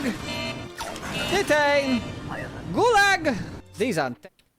Hello and welcome back. Welcome back. Just down to 2 pints of water. It was fun. Now I'm ready to go. I've got my Hideo Kojima branded water bottle here, full of water. Nice. Poured from Hideo Kojima's penis himself. Hideo Kojima himself called 7 Hollywood actors before printing this bottle. Oh. He phoned them He didn't up. actually touch the bottle. Didn't even mention the bottle to any of the Hollywood actors, but he did definitely call them. Yeah, he gives them a call each time he's about to print one bottle, and that's what makes it so rare. Exactly. We just had a chat in the break about how we've massively overrun. So maybe we shouldn't be talking about Hideo Kojima's bottles. We're back. It's the movie section, and if you're listening at home and you're a regular listener, we're considering this lightning round discussions because this one has really gone on, especially for us. But that's okay because we have good written reviews. And we'll have some decisive chat. And first up this month, I'm talking about a movie called Hot Rod. Hot Rod is a 2007 film directed by Akiva Schaffer and starring Andy Samberg and Jorma Taccone. Now, you might remember who those people are because I mentioned them last month. They are also known as The Lonely Island. That's right, I only watch movies made by The Lonely Island now.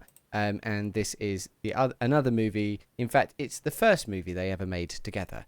The first Hollywood movie they made together. Anyway, the film follows Rod, Andy Samberg's character, an amateur stuntman who is trying to make a name for himself with his crew of offbeat friends, and his half-brother Kevin, who's played by Jorma Taccone.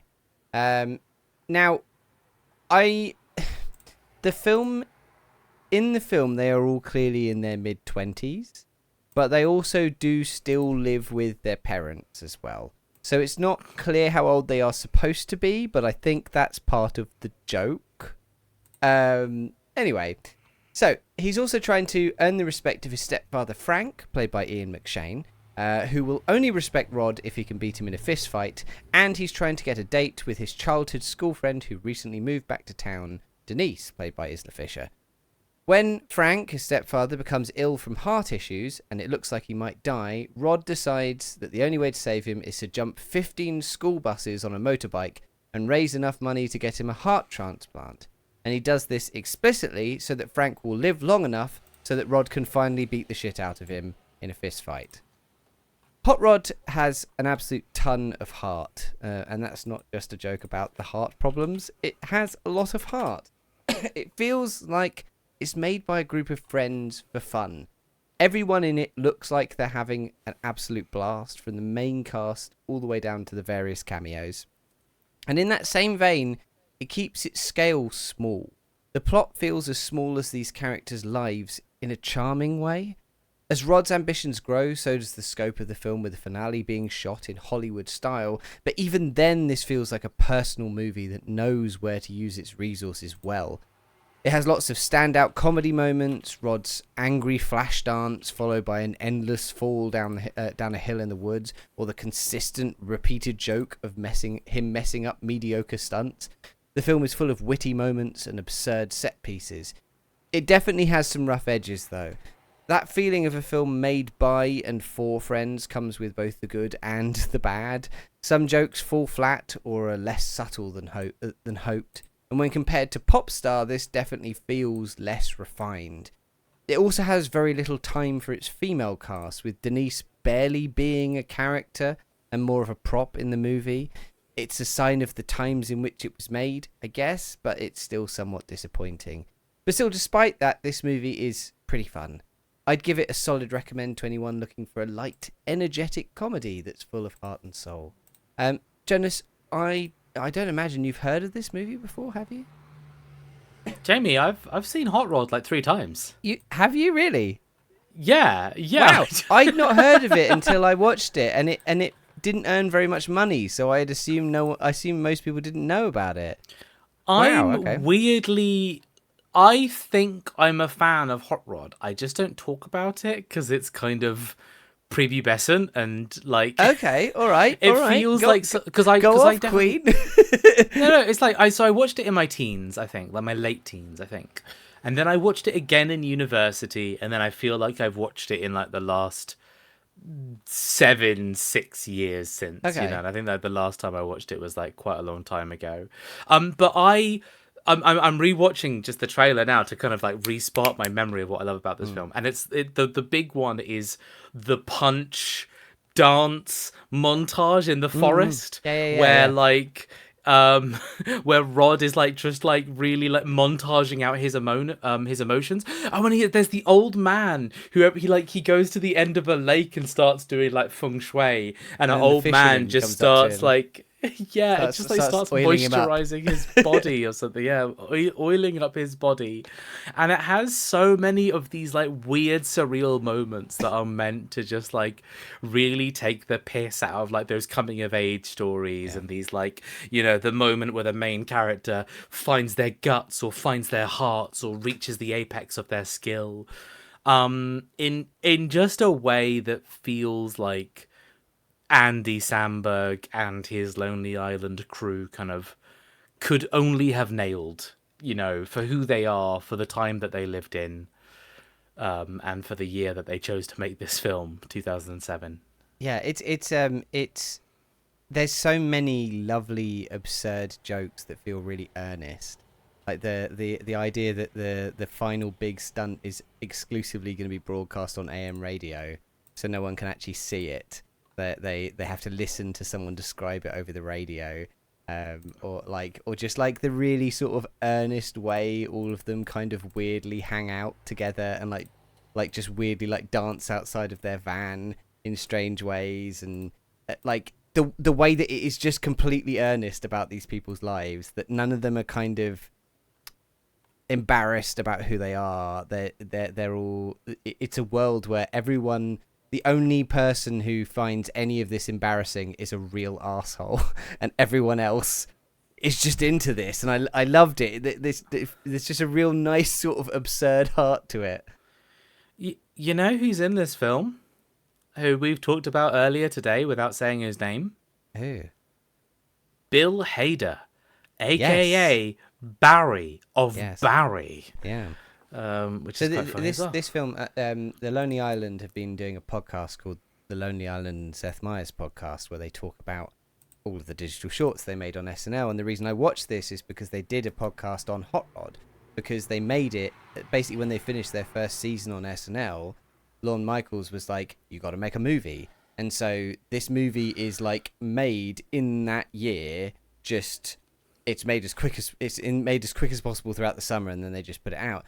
So all the cast are SNL people that were around at the time, and I think that is a big contributor to why it feels like a bunch of friends making a movie, because that literally is what it is, and they're under quite a bit of time pressure to do it as well, so that it feels quite small and contained. But they definitely understood what they were doing. It's got really good moments, and like I remember very clearly like the relationship between Rod and Frank, or Andy Samberg and Ian McShane, and the whole like, I want you to live, old man, so I can beat the shit out of you. And just like that feels like such a really funny motivation now for like, I don't know. I think of like, I'm very D&D centric these days, and that just feels like the perfect D&D backstory. Like that kind of improv, silly but serious, like heart and comedy combined kind of motivation for a character. And while there is quite a few sort of childish jokes in that film that kind of fall flat and kind of don't work very well these days, that is an example of them knowing when a joke works and doing it over and over and over again, and it hitting every time. That and Rod repeatedly failing kind of mediocre stunts are the jokes that every time they do it, it gets a bigger laugh out of you, and it's just so good. It's good. It's a good film. I'm glad you watched it. I'm glad you enjoyed it. I would have thought that you were rewatching this. I probably will at some point. It was such an easy watch that I would like to introduce other people to it. I just assumed you already knew it, and that you already were so fully aware of it, because you're very plugged into that zeitgeist in a way that I'm not sometimes. It's been interesting listening to this podcast and learning just how much stuff the Lonely Island lot have done. Is this why you watched Popstar last month? No, I watched Popstar, and then they started releasing the podcast after I watched it, I think. Or maybe they released the podcast, but I found out about it afterwards. But they did a podcast episode about MacGruber, which they did a MacGruber movie, which is their like parody of MacGyver, which just kind of disappeared into obscurity. See, that's the reaction I expected when I talked about Hot Rod. So I might end up watching MacGruber and then do another Lonely Island one. Okay, the way you describe MacGruber, I'm thinking of that Donald Glover. Donald Glover did that film where he's like a child detective as well, but I can't remember what it is. Or they're all adults playing teenage detectives, and I forgot what it's called. I vaguely remember what you're saying. Yeah.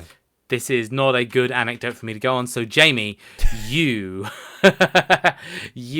are, how to put this?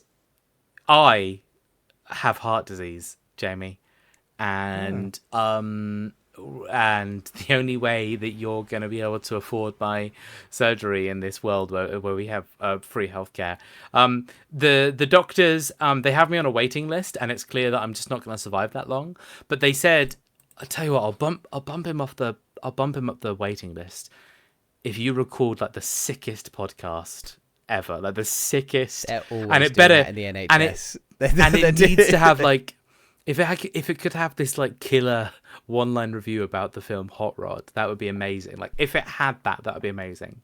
And you get to work, Jamie, and you start going through all of this different training. There's a couple of other side plots as well. Like you hang out with your buddies and you stream Stardew Valley in your garage with Sylvan and Laura and Seb and Luke and all those other people. And people often walk up to you and they're kind of like, "What are you doing?"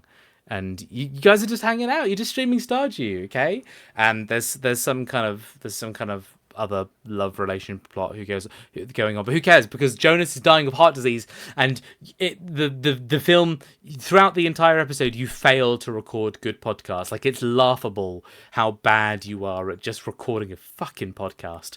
But here it is, Jamie. It's the end of the film. Now, the doctors have been told that they can't actually listen to the podcast, but someone is going to transcribe your one-line review and write it down for them in the middle of surgery with me. and it's at that yeah, while they're doing the surgery, and it's at that moment that they're holding the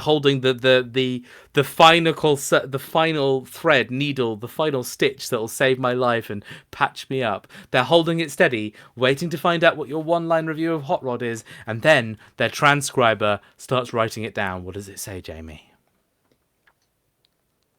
I actually had one earlier on in this, and I expected it to finish earlier, and then my mind just wandered as we got further through this, and now I've lost it. Don't make excuses. Come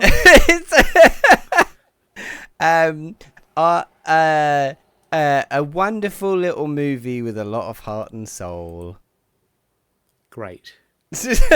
And the surgery finishes and my life is saved. Wonderful, delightful. So you can continue torturing me. That was Hot Rod. Go check it out. Go watch that film. Jonas, what are you talking about? You're talking about a significantly more zeitgeisty film than me this month. What are you talking about? I'm probably talking about the film of the month, depending on who you talk to. Yeah, so I'm going to talk about Deadpool and Wolverine. But just a heads up, I don't have a huge amount to say. Not necessarily a bad thing. I just don't have a lot to say. So this is the third Deadpool movie with Ryan Reynolds manning the cinematic ship. I like to call the one guy who gets paid to make fun of Disney/Marvel/Fox with Disney/Marvel/Fox money. And I think I'd like to say, I would be tempted to say that if you've seen one Deadpool movie, you've seen them all. Which doesn't make the films any less fun, by the way, but, you know, I think that's just the way that it's going with Marvel movies. But there's something about the addition of Hugh Jackman kind of doing a sort of, you know, reprising his role as Wolverine and being allowed to have fun with it, and sort of co-starring in this movie alongside Ryan Reynolds, and like both of them just kind of having a lot of fun with it, that really makes a bit of a big difference, I think. But in fact, it's not just Hugh Jackman who gets that freedom, and I think that's what makes this film really unique and interesting. This is a film that is about having actors reprise certain roles and letting them have fun with it. Now, I won't spoil for you, because you may not have seen this yet, but I won't say which actors get to play which characters. But there is a huge amount of effort that goes into giving certain characters the one last dance that Hollywood never gave them. Now, sort of aside to that, this is a film that has like two primary antagonists. One is a foppish British man who over-explains things in a way that kind of makes him a cartoonishly evil villain. That man, I'm just getting the details up now, is Matthew McFadden, who plays a character called Mr. Paradox. And there is another villain in this show who spends a lot of time monologuing to the heroes, kind of getting inside of their head, maybe not over-explaining things, but certainly spending a bit too much time sort of describing the psychological threats of their evil plans in a way that makes them cartoonishly British and evil, who is played by Emma Corrin, who plays a character called Cassandra Nova. So, you know, I suppose if I had a penny for every cartoonishly evil British person that appears in this film, I'd have 2 pennies. You get what I mean by this. I think this is a film where the plot is kind of whatever it needs to be to raise the stakes, to make epic fights happen, and kind of, I don't know, have small moments of tension and intrigue that keeps the audience engaged. There's a timeline at risk. Heroes have got to save it, but oh no, they've got some personal issues to figure out along the way. I suppose not even a Deadpool film can really ignore the hero's journey. I would say that this made for a fun trip to the cinema, and you'll have a few laughs along the way. It's not a film that will stay with you for life, unless you really like seeing gender swaps of characters like Deadpool and Wolverine, in which case maybe this is a film that will stay with you forever, and maybe it will awaken something deep inside you. I don't know. But for me, I had a bit of fun. Jamie, have you watched the last two Deadpool movies? Have you watched this Deadpool movie? What are your thoughts? I've watched the last two Deadpool movies. Yeah. I enjoyed the first one. I thought the second one was definitely a movie. I think that I am not excited by this movie, or at least I wasn't excited by this movie, despite the fact that in theory it should be putting forward something I quite like. Because I really liked Hugh Jackman's Turner's Wolverine. I think Logan is one of the best superhero movies that has been made, maybe. Obviously a very, very different tone, but I think that he's a really good actor for that character. And there's been enough variation that makes it interesting. I think that this kind of felt like, even though it was supposed to be taking a side eye at the Disney universe, that it's less the sort of vaccine and more it's still suffering from the same disease that all the others are suffering, of just overexposure and like running things into the ground. I guess my first question is, was this worth seeing in the cinema, or would you have rather have just watched it at home on your sofa? Home on my sofa. Yeah. Right. That's the feeling I think I've gotten, and I think most people would be getting, and I don't think that's what they want from it. Did it feel... this One Last Dance thing, does it feel like Avengers, where you're getting a really satisfying, like, you've earned this for spending your time in the Disney universe? Or did you feel like you were maybe... that maybe it was just another example of, like, this universe, there's too many things, and you're going to have to like remember 300 people kind of thing, or have watched 30 shows or something? No, I'll tell you what this is. Ryan Reynolds went through a list of every single superhero movie that Fox and or Marvel owns, and called up like 25,000 producers and said, "You're never going to give this character another movie, are you? You're never going to reprise this actor, are you? They're never going to get a conclusion. Can I use them, please? Can I do it?" That's what he did. Right. And he was successful like 6 times. You know what I mean? Like, Yeah. there are a number of characters in this film that, for all other intents and purposes, in all other timelines where Deadpool is not a movie franchise, we are never going to see those characters played by these actors again.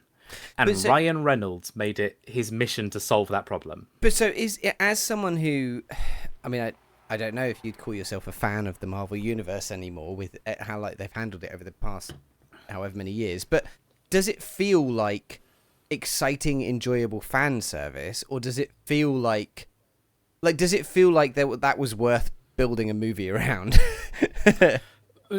For 2 of those characters, exceptionally yes for me. Okay. And I imagine that of the other characters I wasn't so hot on, I imagine that someone out there was like, "Oh shit." But it does require you to have cared about at least like 3 superhero movies somewhere between the year of 2000 and like 17, like starting from 2002 all the way up to like 2015. There's like this massive sort of 15 year gap or something where it's like, these are characters that are not part of the current MCU. They are not, full stop, 100%. They're not. Which is why they're not going to get their own movie ever. They're not going to get to come back in this way. So the fact that they do timeline fuckery and Ryan Reynolds has a bunch of funny pull, like he can turn these character moments into something that makes money. Yeah. It's funny.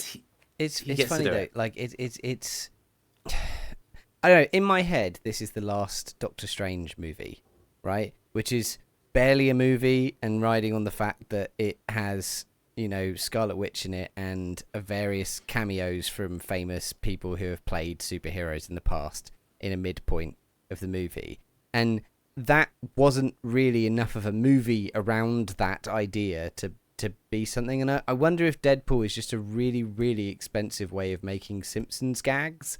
Like it's like that's kind of how this franchise feels. Do you feel like, I know you talk about the plot being like a hero's journey and enough plot to, the plot is whatever it needs to be raised to the stakes, but like, do you feel like there is a plot there? Do you feel like you could watch this movie and, if you got rid of all the cameo stuff, feel like it was a distinct, enjoyable story different from Deadpool 1 and 2? As long as because Wolverine's one of the main characters. Wolverine has enough of an arc that the answer is yes, like kind of no matter what. And it's an interesting arc. It's a nice exploration of that character. I think anyone who has seen Wolverine, like, over all these different film franchises, will definitely sort of appreciate what they're doing with this interpretation of Wolverine, like who this character is, and what kind of Wolverine Hugh Jackman is playing this time as opposed to all the other ones.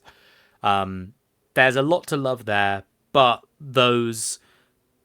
what happens with Wolverine feels like an extension to what is happening with all these other 6 characters, which is like they're kind of getting like a last hurrah, a bit of a death parade, and a chance to be celebrated on screen one last time before another actor comes and takes it over through some other whatever. Would you have rather this film be Wolverine and Deadpool?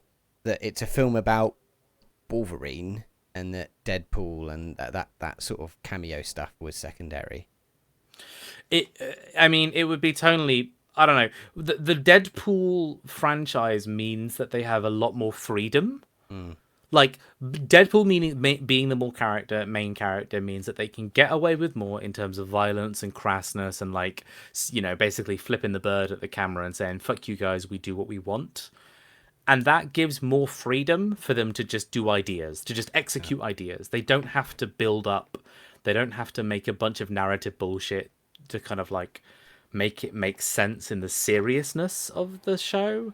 These guys can just look at the camera and be like, we're casting him as this character, have fun.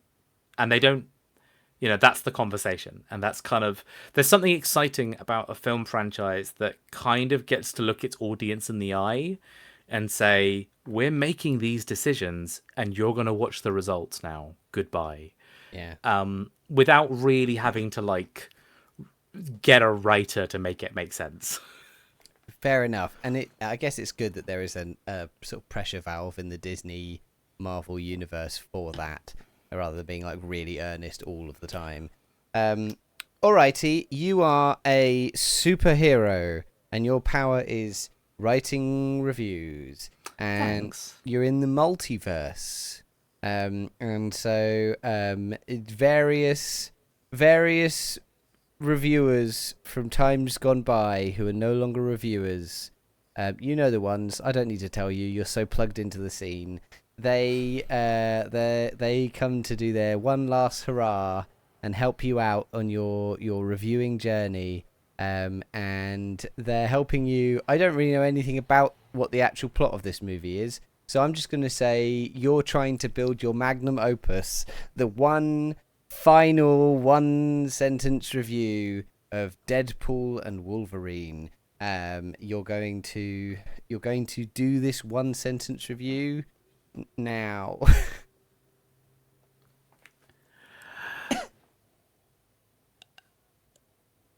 What I wanted from another Deadpool movie. Okay. I thought you meant like I wanted this, but in a different movie.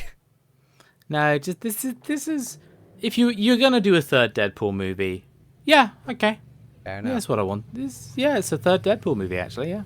All right. Well, that was Deadpool and Wolverine, the third Deadpool movie. And you apparently recently watched Princess Bride. Was this for the first time, or have you seen it before? Jamie, how could you fucking ask me that? I don't know. I don't know anything. Apparently, I need to make sure. I can't believe we do a podcast for 4 years and you don't know this. So, before Everything Everywhere All at Once, Princess Bride is my number one film of all time. Right. I know a few people who it's their favorite film. So because it's a great film, and so I wasn't sure it was you. Yeah. No, half of my identity is the Princess Bride, and not a day goes by that I don't think about a scene from that film. It was showing at the cinema in Oxford. Oh, cool. So we went to go see it at the cinema. Me and my parents, me, Mary, and my parents, and actually quite a few of my friends. They were all in the row behind us. We just went and watched Princess Bride on the big screen, and it was lovely. If you don't know what the Princess Bride is, I want to say 1987, but I could just be making that number up. It's a 1980s film, to be sure. 1987, that is the year. It's a 1987 film about a lady, Princess Buttercup. To be fair, the context is a boy is being read a bedtime story in bed, but it is that story that you actually watch in the film. A lady called Buttercup. She has a lovely sort of love boyfriend, true love man, and then he dies, and then she 5 years later is marrying the prince of the country, and then she is kidnapped by 3 strange men, and her mysterious rescuer sort of chases her down and makes her answer for her all of these different things. It's a lovely little film. It's very whimsical. It's very fun. It's so crazy how good the writing of this film holds up now. Like, I'm watching it and it's like there's like very few mistakes in the cuts, in the edits, in the execution, in the like actual technical competency of this film. It's pretty fucking good, even when it's got like men wearing these bodysuits so that they become rodents of unusual size, and they're crawling towards the actors in the fire swamp and being set on fire. You know, even when they're climbing up the cliffs of insanity, which are in Ireland, by the way, which if you didn't go to, James, I understand Luke did go to them. Yes, I didn't go And there. even with all of this like weird peculiarity and like kind of crazy stuff, it's just a great film.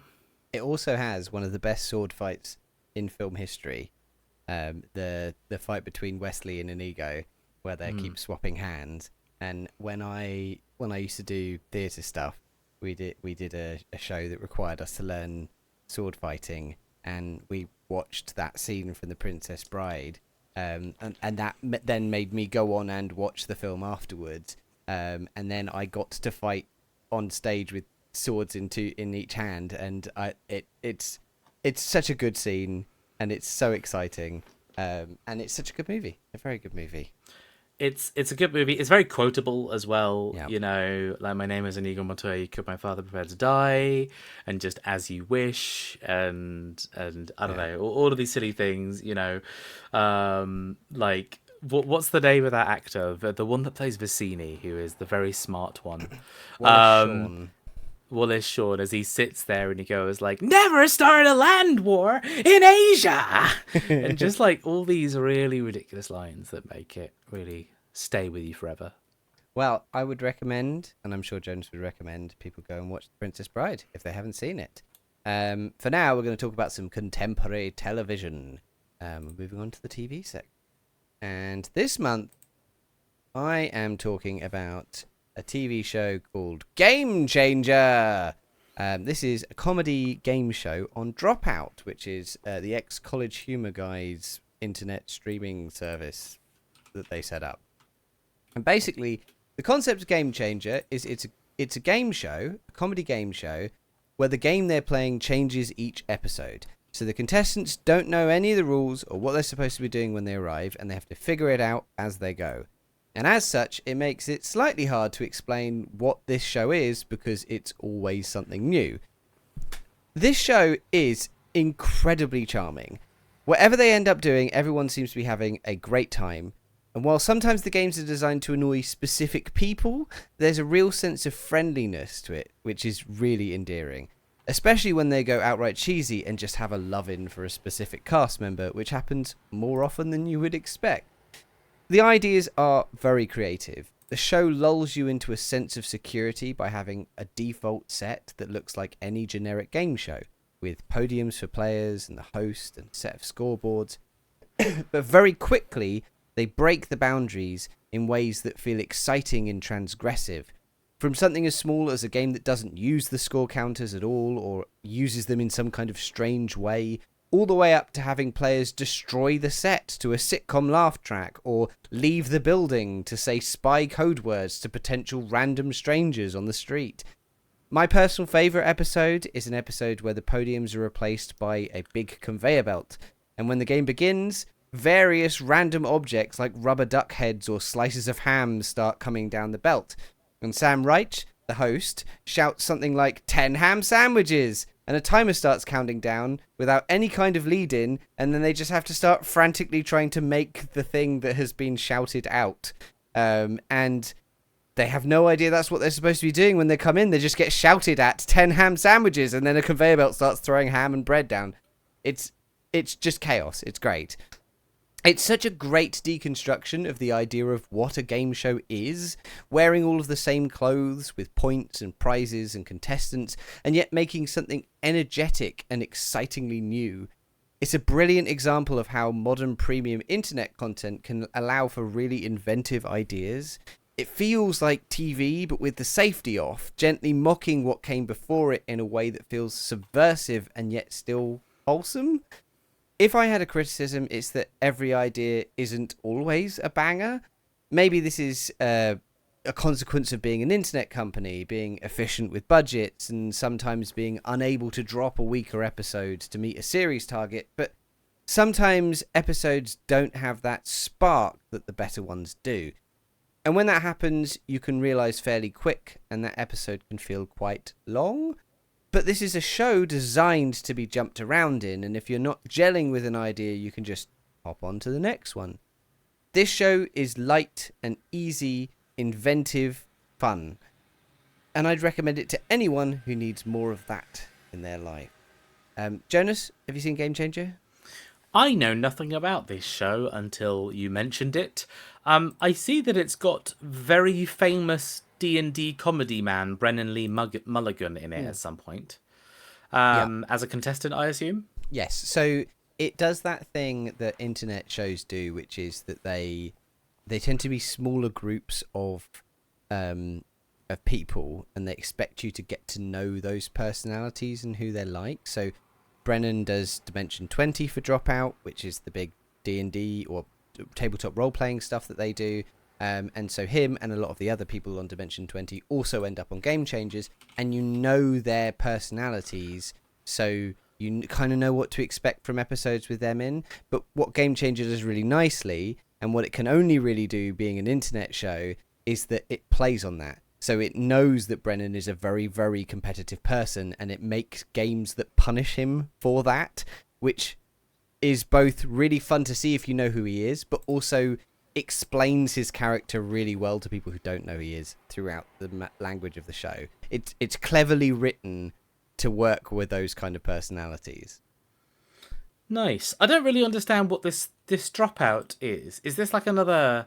Is it like a Disney Plus or a Netflix? Is it a YouTube channel? What is Dropout? It is a Disney Plus or a Netflix, but the idea is it's an interesting space which I'm seeing more and more of now, which is a production company that's online, that started online and has made their own, in quotes, streaming service. So if you think something like Nebula or like the Corridor Digital guys who have their own, or Rooster Teeth back before they completely collapsed. The idea of a company that has their own sort of community streaming service that only puts on things that they make, but their company makes enough stuff to run a whole streaming service, that's what Dropout is.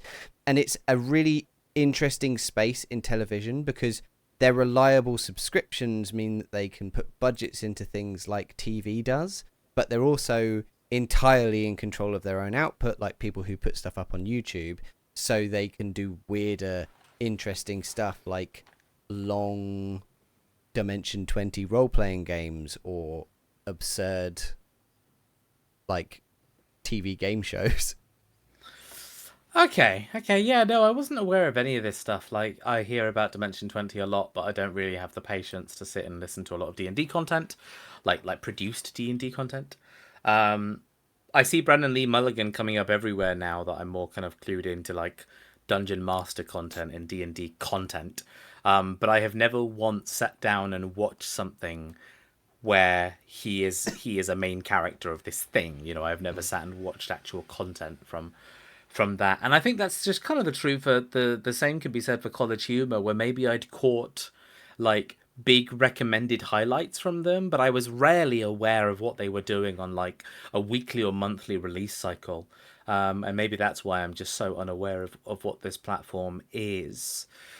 Is Game Changers something that you think like is it a good enough show to kind of hold its own? Like it does its own thing well enough that you'd recommend it in place of other game shows, or like does it fill a niche? Game Changer is the reason I signed up for Dropout, right? I bought a subscription to Dropout because of this show.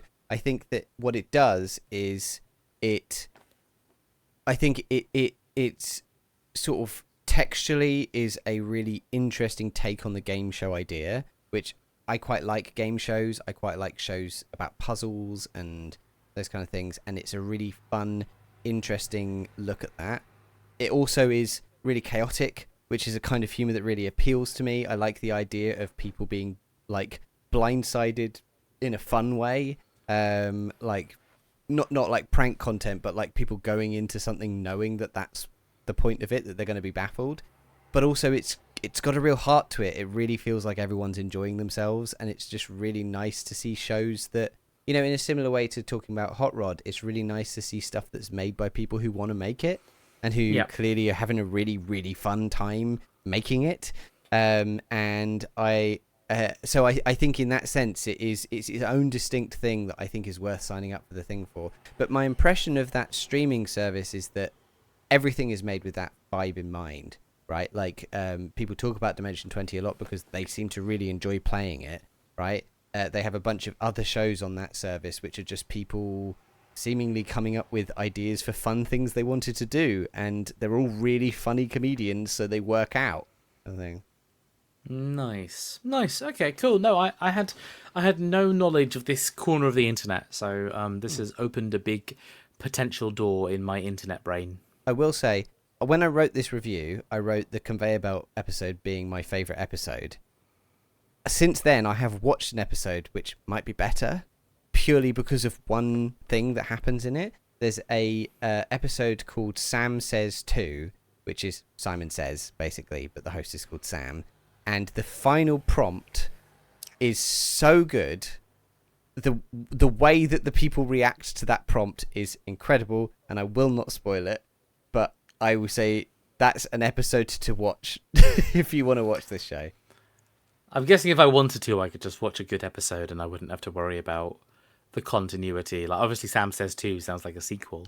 So, occasionally they'll redo a game, but you don't need to have seen the previous game. With one exception, at least up to where I am, which is that they finish a game in Season 1, and then in Season 2, they start the game with all the points at exactly the same place. But they don't tell the players that's what they're going to do. They turn up, and then it's like, right, round 10, and they're all like, oh, fuck, and they're back in the game again. Yeah. I understand. Okay, interesting. Jamie, I know this is going to blow your fucking mind. It's going to be a short one. You ready? Yeah. I'm padding it out with all this suspense. You are a contestant on Game Changers, and you walk on stage, and Sam says, write a one-line review about this show, Game Changers, go!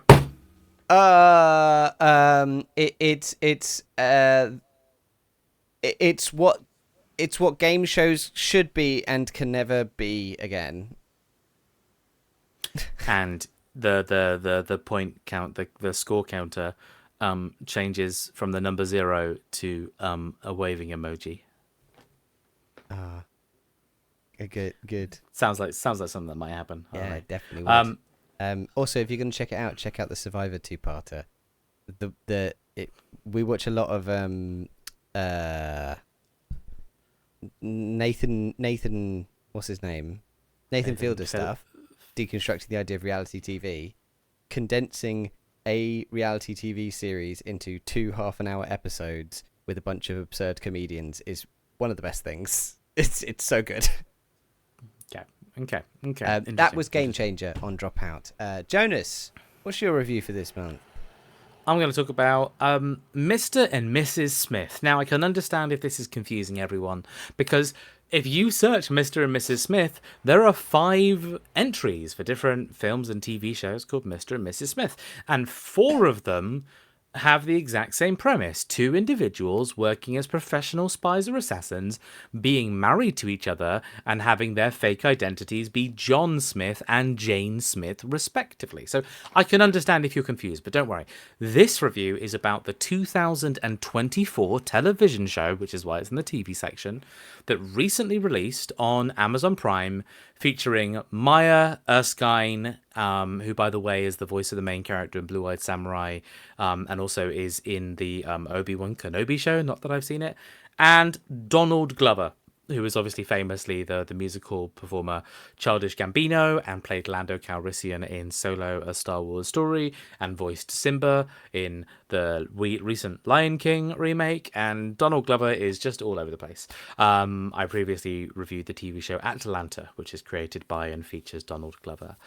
Maya Erskine, I'm going to say that wrong every single time, I'm sorry. Maya and Donald both play Mr. and Mrs. Smith. So this is Mr. and Mrs. Smith kind of takes place or starts before John and Jane know each other. So it shows like the recruitment process into them getting their new jobs. And then it starts to explore their relationship as they are given various missions and tasks that take them around the world, meeting different people and largely doing things that spies or assassins would do on missions. Now, I went into this particularly excited to see Donald Glover acting in this kind of spy action espionage role, but also because I remember enjoying the 2005 Mr. and Mrs. Smith movie with Angelina Jolie, I think, and Brad Pitt. And I wanted to see how this premise would be adjusted and adapted for like a modern audience, but also an sort of an episodic audience, I suppose. And so I was cautious because, you know, it's this big budget show, it's reviving this old film concept and turning it into a television series, and you know, I'm aware that it's got an actor I like, but I know that that's not enough for it to be a good show. And so I don't want to pretend that the 2024 version of Mr. and Mrs. Smith like could appeal to all audiences, but I genuinely loved it. I think it's fun and playful almost all of the time. I think the cast have a lot of fun with this. There's a really great chemistry between Donald and Maya that I think is just present in the actors kind of getting to do this crazy big budget action spy thriller, but it's got a lot of the everyday kind of I don't know, like the funny little everyday moments of like living in like modern day New York, and has like a lot of commentary on sort of, yeah, being this like mixed race couple in like modern day America and things like that in a way that's really fun. And it's just, I think that the drama that takes place throughout the story is kind of compelling and easy to get into, but also to kind of get through, to kind of take you through the episodes. Each of the episode like features, you know, these messy and slapstick sometimes assassinations that all feel like sometimes they feel like they're botched Hitman level attempts.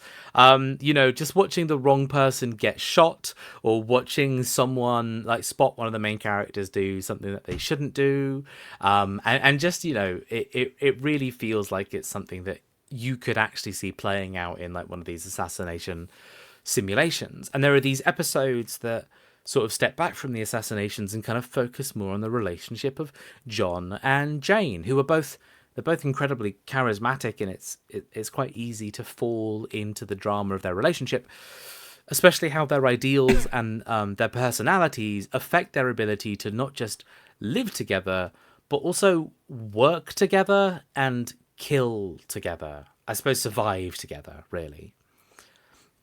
I had a great time with this, Mr. and Mrs. Smith, and I think if you're kind of compelled to watch it for any of the reasons that I've mentioned it above, I think you might have a good time with this. Genuinely.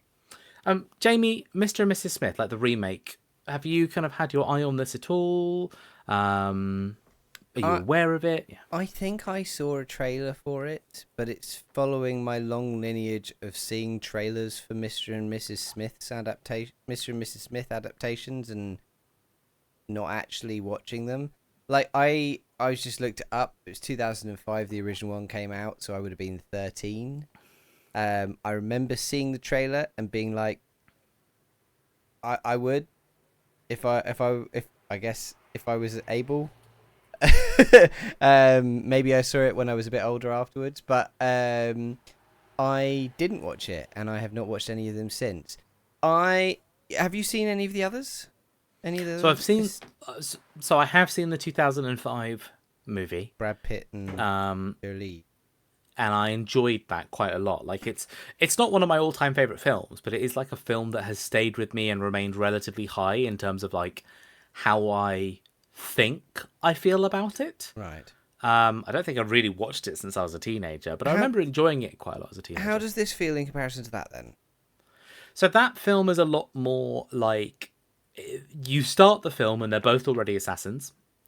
And it turns out that they work for different organizations and they don't know that their partner is a spy or an assassin.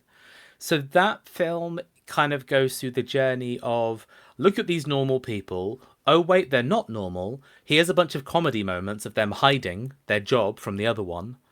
Oh, no, they found out. Conflict. And then eventually it's like, oh, they have to team up and fight a common evil. Like, that's what that film is. But this TV show is very different because they start working for the same organization. They start not being in love and not being in a relationship at all, and so you go through that. And this film's a lot more about the interpersonal like difficulties of like two differently keyed people. Like just having these different personalities and these different ethoses. Like Donald's character John is getting up every single morning and does yoga like on the rooftop of their building. Whereas, like, Jane is sort of a little bit more chaotic in, like, you know, how she lives her home life. But she's very efficient in terms of communication and doing kill stuff and things like that.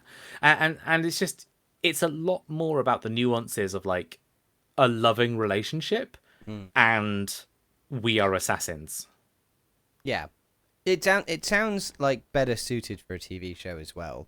Like, it sounds like, you know, a nicer execution over a longer period of time, allowing you to sort of study these characters in sort of a smaller feeling. The sort of the assassination part of it, how sort of big and bombastic scale does that feel? Does that feel like, you know, HBO style, like that a lot going on, or does this feel like a sort of smaller, cheaper, more personal thing? I would say there's a decent amount of budget in this. Like, it's closer to the HBO scale, I'd say, than anything else. Some episodes they're going up to like the kind of the Alps, you know, like the skating mountains in like a European country. And that feels like playing the Hokkaido level in Hitman, where you're in like a snowy spa resort in the middle of nowhere. And they genuinely are having to do hits like out in the mountains, like without anyone noticing them from their little carriages that take them to where they're going to go ski. One episode they basically have to defend Ron Perlman for the entire episode, but it's in like these beautiful Roman or Greek or Italian villages, like with these beautiful lakes and vistas, and you know they're charging, and that's just like there's a Hitman level that's just like that environment, you know, like to the point that they are escaping via the water, just like you can in Hitman. So in that sense, it's fairly big money. It feels like it anyway. All right, well, maybe I'll give it a go. Would you recommend watching this first or the 2005 movie first? Oh, that's a great question. Like, I struggle to answer that because I watched the 2005 film first. So that's just due to the concept of time, yeah. Yeah, exactly. So that's just my experience. And it's, you know, I would say that there's actually, despite them sharing the name and about 2 of the same bullet points of the premise, I would say that these are very different products. So But that's I would not say why I asked you. I would say I need you to tell me how to experience this. I need you to direct me, Jonas. watch this show first, because then we can talk about it sooner. Okay, fair enough. And that goes for all of you. All of you at home. All right. Nice. Well, so you are hired to be a reviewer, and at the same agency, Mary is also hired to be a reviewer. Yeah, and slowly a relationship blossomed, and your reviewing styles are really, really different. Like Slowly.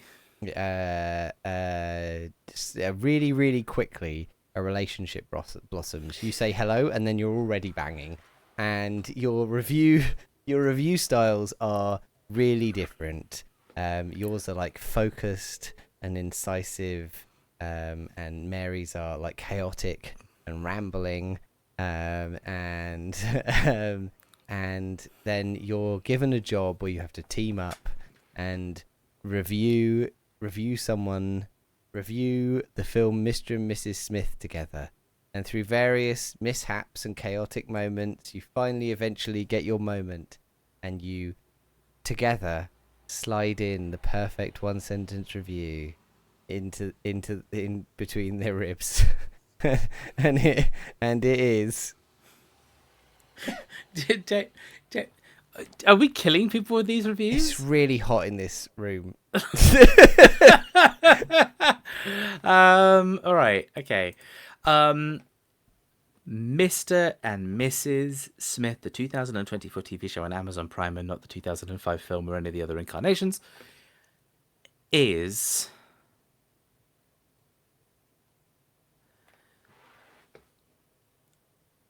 fun, thrilling, and new. Ooh, lovely. All right. Well, if you want new, you know where to go. This is Mr. and Mrs. Smith. Was it on Amazon Prime? You said you could get it.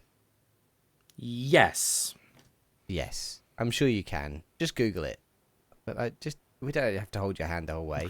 The heat's making me fighty, I think. It's boiling my blood. Right.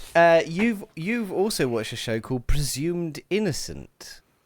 Real quick, have you heard of this show? No, not at all. I got my 2 or 3 months of free Apple TV. Right. And I went crazy. I was like, oh, okay, I got to watch something for the podcast. So I watched this, Presumed Innocent. This show's fucking incredible, Jamie. I'm only not talking about these. This would have made an amazing review. This is a show where Jake Gyllenhaal is a prosecutor, like a lawyer for prosecution, and his partner and secret mistress lover is killed brutally, like bad. And he over a series of like 3 episodes basically becomes the top suspect. And then it's about him defending himself from his own co-workers who kind of fucking hate him. Right. And it's just a really great show. It's a cool procedural law show where it kind of shows a lot of like how the case gets built and how the evidence gets processed and how people are in certain people's pockets or people have certain allegiances. It's about the personal relationship of Jake Gyllenhaal, like fucking up his relationship with his wife and his kids, and how that works, basically how that affects the court case. There is a very loud vehicle going past my window right now, and I am very fucking annoyed by it. It's probably not going to come out of the audio, so enjoy that one, audio listeners. This is just a really amazing show. Like, it's genuinely incredibly good television. It's really suspenseful. It's like the drama is so good. Jake Gyllenhaal is incredible, but everyone supporting in this show is absolutely nailing it in terms of what they need to do. I fucking think this show's great. I think if you had described me that character or that plot, I might have had a good chance of guessing that Jake Gyllenhaal was the lead actor in it. That sounds right up his alley for the kind of character that he would play. Kind of like focused, kind of a bit annoying to the people around him, like complex character. Yeah, I'm interested to see that. That sounds very, very good. Yeah. Yeah, I like Jake a lot for Nightcrawler, especially. And this is nothing like that. This is him playing like he plays it incredibly straight. You know, he plays like a flawed, sexy man. You know what I mean? A man that had too much sex and it is bad for him now. But also, could he kill someone? Maybe. Yeah, but that's him. That's him.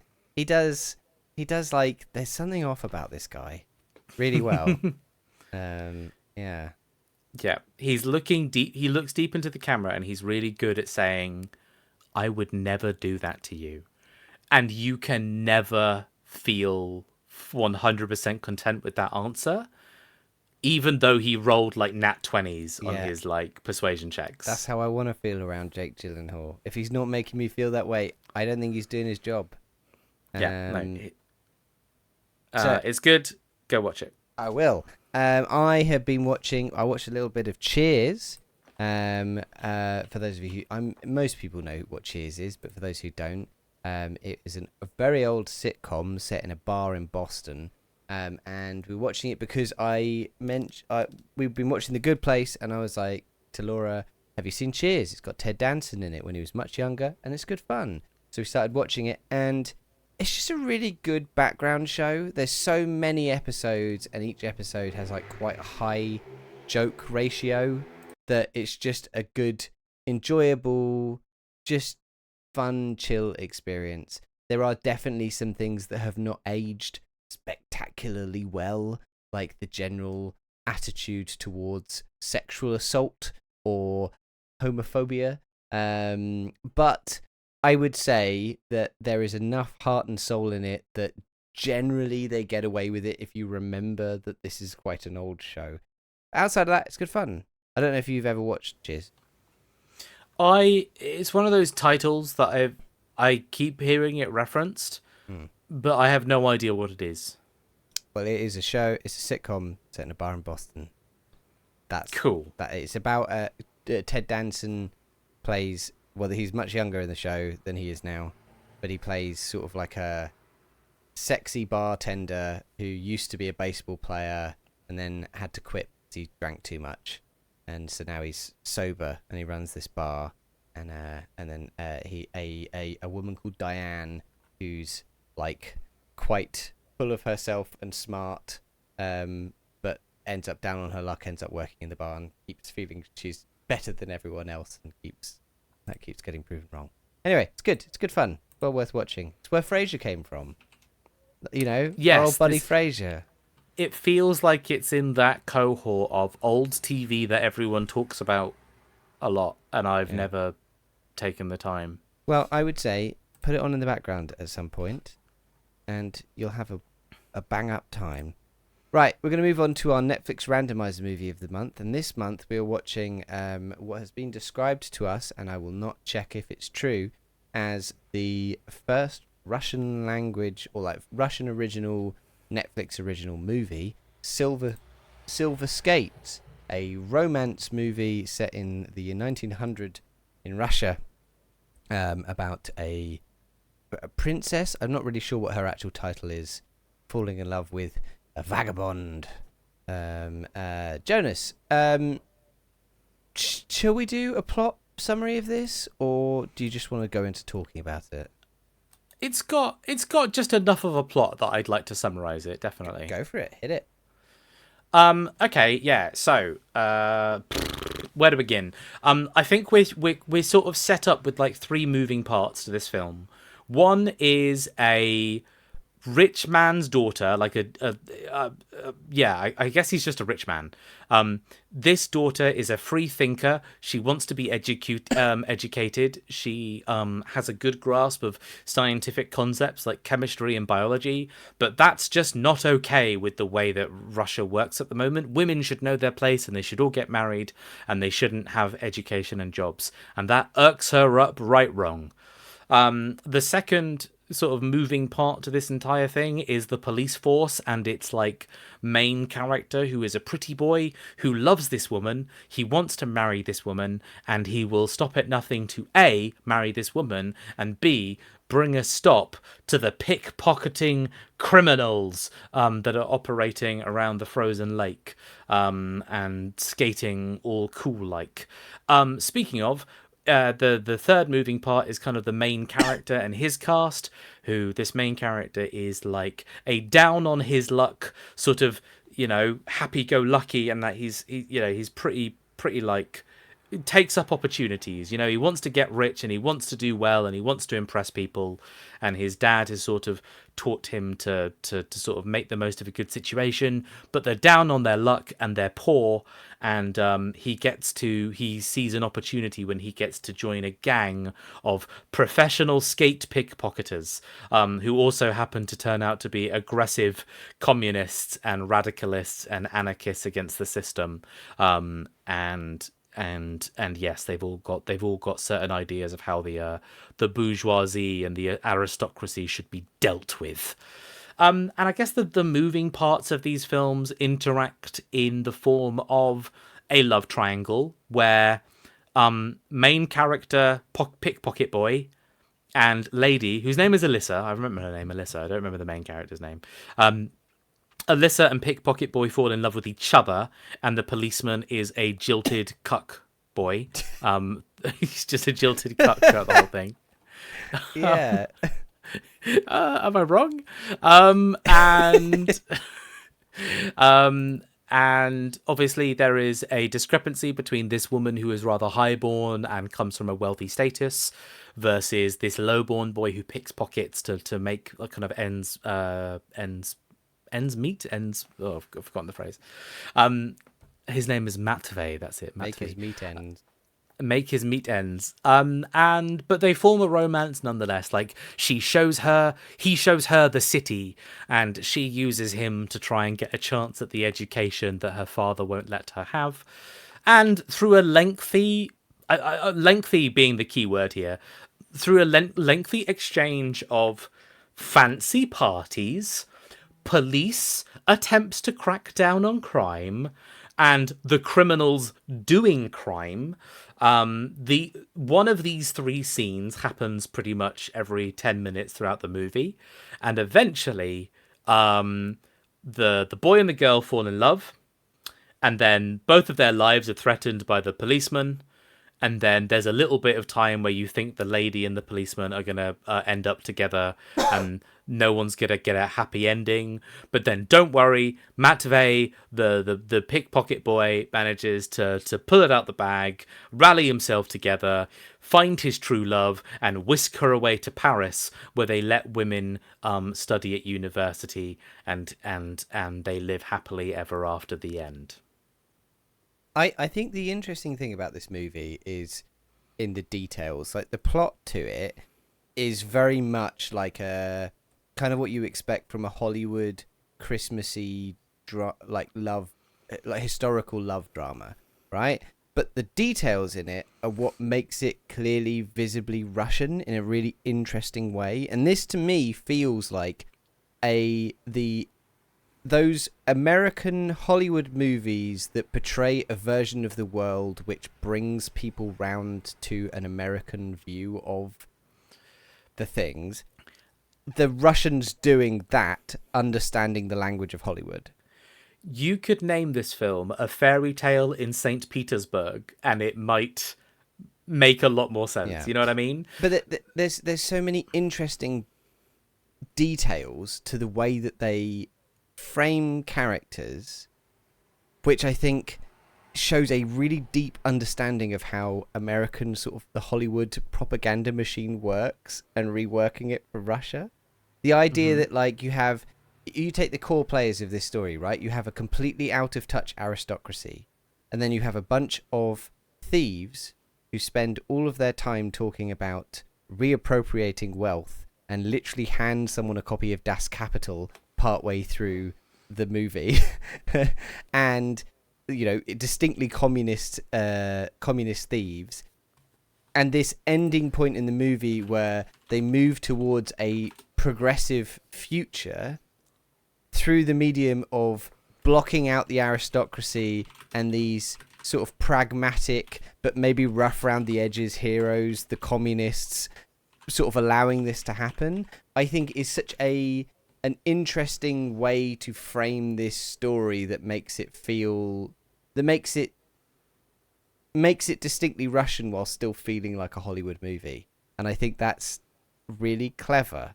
I don't necessarily think they're right, but I think it's quite a clever way of framing history in that way that Hollywood frames history. How did you feel about it watching it?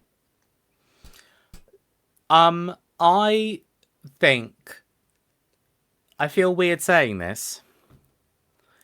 This is a good movie. It is. It's a good movie. It's entertaining.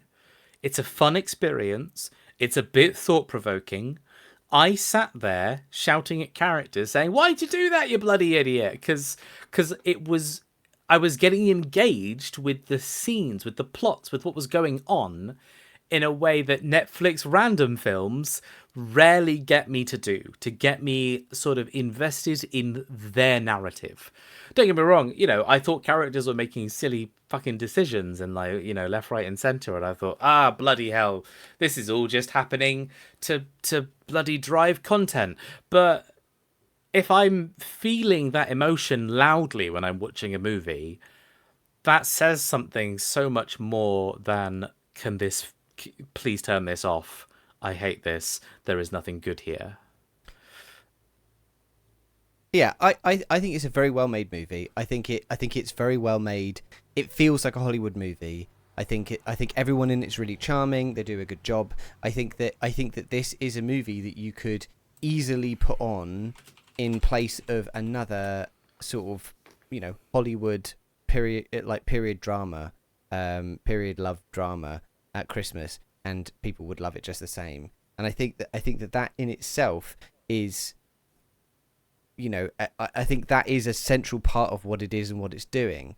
Hollywood exports America's idea of itself around the world, and it's so interesting seeing Russia do that as well, but not through a Russian sense of doing something, but through wearing the clothes of the American way of doing something. I think that's so interesting, and I can completely understand why this is the first Netflix Russian original. I can understand that. Yeah, and that Netflix element really comes through, right? Where it's like you watch it and you don't really know what to expect, and then you come out the other end and you're like, "Oh, that is exactly what I should have expected." Yeah. Given all the different ingredients in this meal. You know what I mean? Yeah. It's someone showing you a new dish, and you've never eaten this dish before. It's a Russian dish. You've never eaten this Russian dish before. But when you find out that all the ingredients in it, and you're like, oh, those are just ingredients that I use all the time. It makes so much sense that this is what it tastes like now. Okay. I would argue that so much of the stuff that we watch through the randomizer teaches us about foreign cinema. I don't think this teaches us anything about foreign cinema. I don't think this teaches us anything about Russian cinema. And I think that what it teaches us is that that Russia wants to export culture in the same way that America does. And fair enough, right? I think if you can do it, you should do it. But it's interesting to see that and not feel like this is a Russian film. I mean, if Russia weren't completely on the wrong side of a disgusting war that is all sorts of abhorrent and fuck that, this would make me positively attuned towards St. Petersburg. Like I would be curious about visiting that space and experiencing that culture. And maybe lovable communist rogues. I mean, this paints a story, but this paints a story, right? This paints a world in which the communist part of their history was a pragmatic and maybe rough, but definitely necessary way of reaching a progressive future. Right? In the same way that a lot of American movies would present those same characters as individualists who defy the system because the system is corrupt and it's personal responsibility that matters the most, and taking control of your own life, right? Like it's definitely painting a world in which they can write a certain kind of story.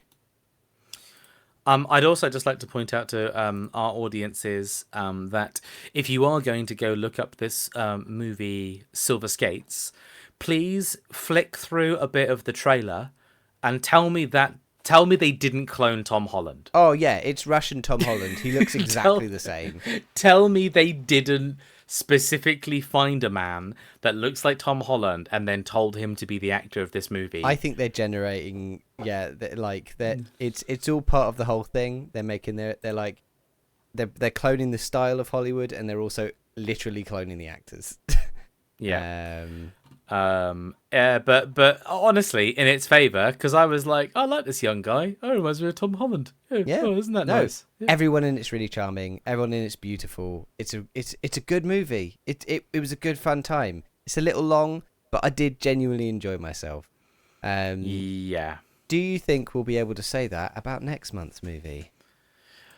I don't want to find out, but I already know what's about to happen on this podcast. So, for those of you at home, I am holding in my hand a bunch of pieces of paper, and on these pieces of paper have been written by my lovely assistant Laura a bunch of randomly chosen things on Netflix with audience scores of anywhere between 0 and 100% of any genre, any age rating. And I'm going to randomly select one of these, and that will be the movie that we watch next month. So I am shuffling them about on the table. I'm picking one and holding it up in my hand, and this will be the one we're watching next month. But as is tradition, I will read out all of the things we could have had. Okay, so, and maybe you'll want to go out and check out some of these things. So, we could have had Resurface, a documentary about surf therapy program for Army veterans. Okay. We could have had 5 Elements of Adventure, a British documentary about travelling in Nepal. We've had that. That doesn't sound terrible, but we're not watching it, so. We could have had What It's All About, El Perque de Lot Plegat, a Spanish rom-com collection of vignette stories. Perfect pronunciation, well done. The description doesn't sound that bad, but it's 2.25 stars out of 5, so... Okay. We could have had Bundy and the Green River Killer, a British documentary about one serial killer being interviewed about the motivations of another serial killer. That sounds like all those different TV shows where there's a serial killer and the FBI or the cops go to prison and they sit down with the serial killer who's in the prison. Mindhunter. And they're like, is that what you're and they're like, of? Well, Mindhunters was definitely like one of the really big examples of that, but it feels like a bit of a trope. Yeah. Well, it's got 2 stars out of 5, so it's not good. We could be watching Anek, a Bollywood action adventure film about an undercover agent and a female boxer. We could have been watching Krieg der Lügen, War of Lies, a German documentary about the fabricated intel used to justify the 2003 invasion of Iraq. Would have been fun. Interesting, okay. We could have watched Game Over, Tamil version, of course. We've got to get, because as we've learned, a lot of these movies come out in like 6 different languages, and instead of just subtitling them or dubbing them, they release them as separate movies. It's an Indian horror thriller about a video game designer with PTSD. Jamie! Oh, damn it! I wish we had a credit, and I wish I had a currency, and that currency was, let's watch that film. No, thank you. Right. That would have been so fun. I don't want to watch a horror movie. You know I hate it every time. Oh, this is going to be a horror movie. Designer. This is going to be a horror movie, isn't it? It's all right. A horror movie. This month, we are watching... It's not a horror movie. We are watching More the Merrier, or also known as Donde Caben Dos. It's a Spanish LGBTQ comedy about 5 chaotic nights of sex. What year did it come out? 2021. It is rated 15, so it won't be as raunchy as that makes it sound. I love the IMDb art.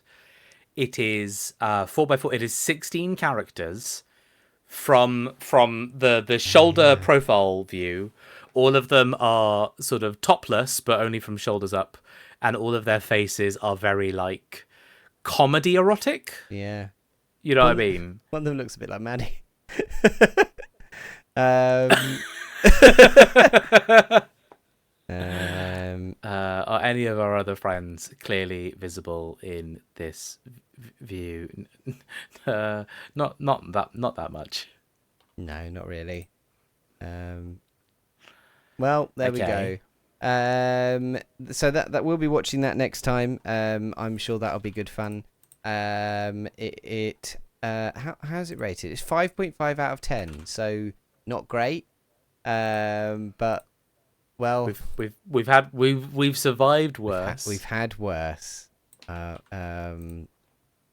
Right. All right. Well, thank you for joining us, everybody. Thank you for listening and watching. We've got a little announcement before we go into the finale for the end of the podcast, which is that we have set a date for our 24-hour podcast, the 2024 24-hour podcast. For those of you who don't remember, it was a 24-hour charity live stream where we didn't play any video games at all. Instead, we just stayed up for 24 hours and talked. And it was intense, but really good. And we raised something like $3,000 for Pots UK, which was so good and so much fun. And so we're doing it again. And this year it will be on the 23rd of November. So I think that's the last weekend in November. I'll make sure. It's the last full weekend. The last full weekend in November, the 23rd of November, will be starting at 3 p.m. But more details will come out on all the socials as we go. And this year, what's our charity for this year, Jonas? Our charity is a charity called Safe in Our World. It's a charity that promotes sort of positive mental health resources and sort of helping people sort of with their careers in the games industry. Making games is hard, and especially with all the layoffs and the culture of crunch and the lack of safety and assurances, whether it comes to your sort of, let alone your physical health, but also your mental health. Safe in Our World is sort of a beacon of light in that darkness, trying to provide studios with better resources and training so that their staff can be safer and live safer and work safer, as well as just sort of really educating everyone, both inside and outside of the industry, of just what a horrible sort of, situation that a lot of game developers find them in when it comes to their mental health. And it combines a few of our special interests over here at the Bunyip Industries of workers' rights and video games. So it's very much a kind of thing we want to support. And we're really excited to do that. And we're going to have loads of crazy stuff again. We've already come up with a bunch of new crazy ideas that I think will be really fun to do. And I hope you'll join us and you'll enjoy it. But in the meantime, before then, you can listen to this podcast. If you're watching us live right now on Twitch, thank you for joining us. You can listen to the audio versions of this podcast with some of the waffle cut out. Or you just search the Bunyip Review on any podcast site and you'll be able to find us. We've been doing this for bloody years, so there's plenty of back episodes for you to go back and listen to. And if you could drop us a rating or a review, that'd be really, really lovely. And if you're listening to the audio version of this podcast and you didn't even know there was a way to watch it live, you can find us on twitch.tv/thebunyipman, usually on the first Tuesday of every month. But sometimes that changes, and you can find out if it's going to change, if things shift, schedules and all that kind of stuff, on Twitter at thebunyipman, on Instagram at thebunyipgram, like Instagram, and I also have a Facebook page called The Bunyip Man, which you can find updates for as well. And yeah, so you can keep up with us on all of those kind of things, or just follow us on Twitch. Follow me on Twitch at The Bunyip Man, and you will get notifications when we go live. I think that's everything, Jonas, unless you've got a little recommendation of something for us. Would you like to recommend just any old thing? I feel like I should always have a little recommendation in me pocket, because I'm constantly consuming media. I can't tell everyone about the Dokapon Kingdom streams because we've done that already. What do I think's good? What do I think's impactful? I'll tell you what. It's by the same YouTuber, but it's a very different subject. One of my favorite YouTubers, Super Eye Patch Wolf, has just dropped an entire hour and 22-minute long video called Social Anxiety Horror, that looks at how different media create social anxiety through things like sort of feelings of embarrassment or being perceived, or sort of building paranoia in their characters, and it looks at several different pieces of media that do this like masterfully well. Jamie, you may be interested to know that he uses the curse with Nathan Fielder as a really good kind of example point for this feeling and this emotion. Yeah, I'm a big fan of Super Eye Patch Wolf, and I'm always happy when a new video drops. I do love his videos. I will be checking that out. My recommendation is another YouTube channel called DevLimes, DevLimes. She is a just intensely chaotic woman. She normally plays music under the stage name Dev Lemons, and Dev Limes is like her just weirdness channel. But she does a series of videos called I Made, and then the name of a song without hearing it, where basically she just turns all the sound off on her computer and then goes into like a music creating software and tries to make the song just by like the descriptions of MIDI packs and things like that. And then she listens to the song at the end. I would recommend watching the I Made Somebody That I Used to Know video.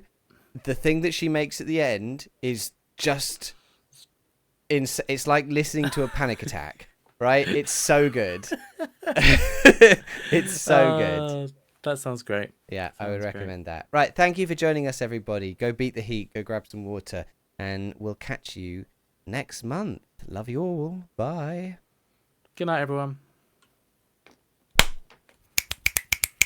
Stop me recording. All right.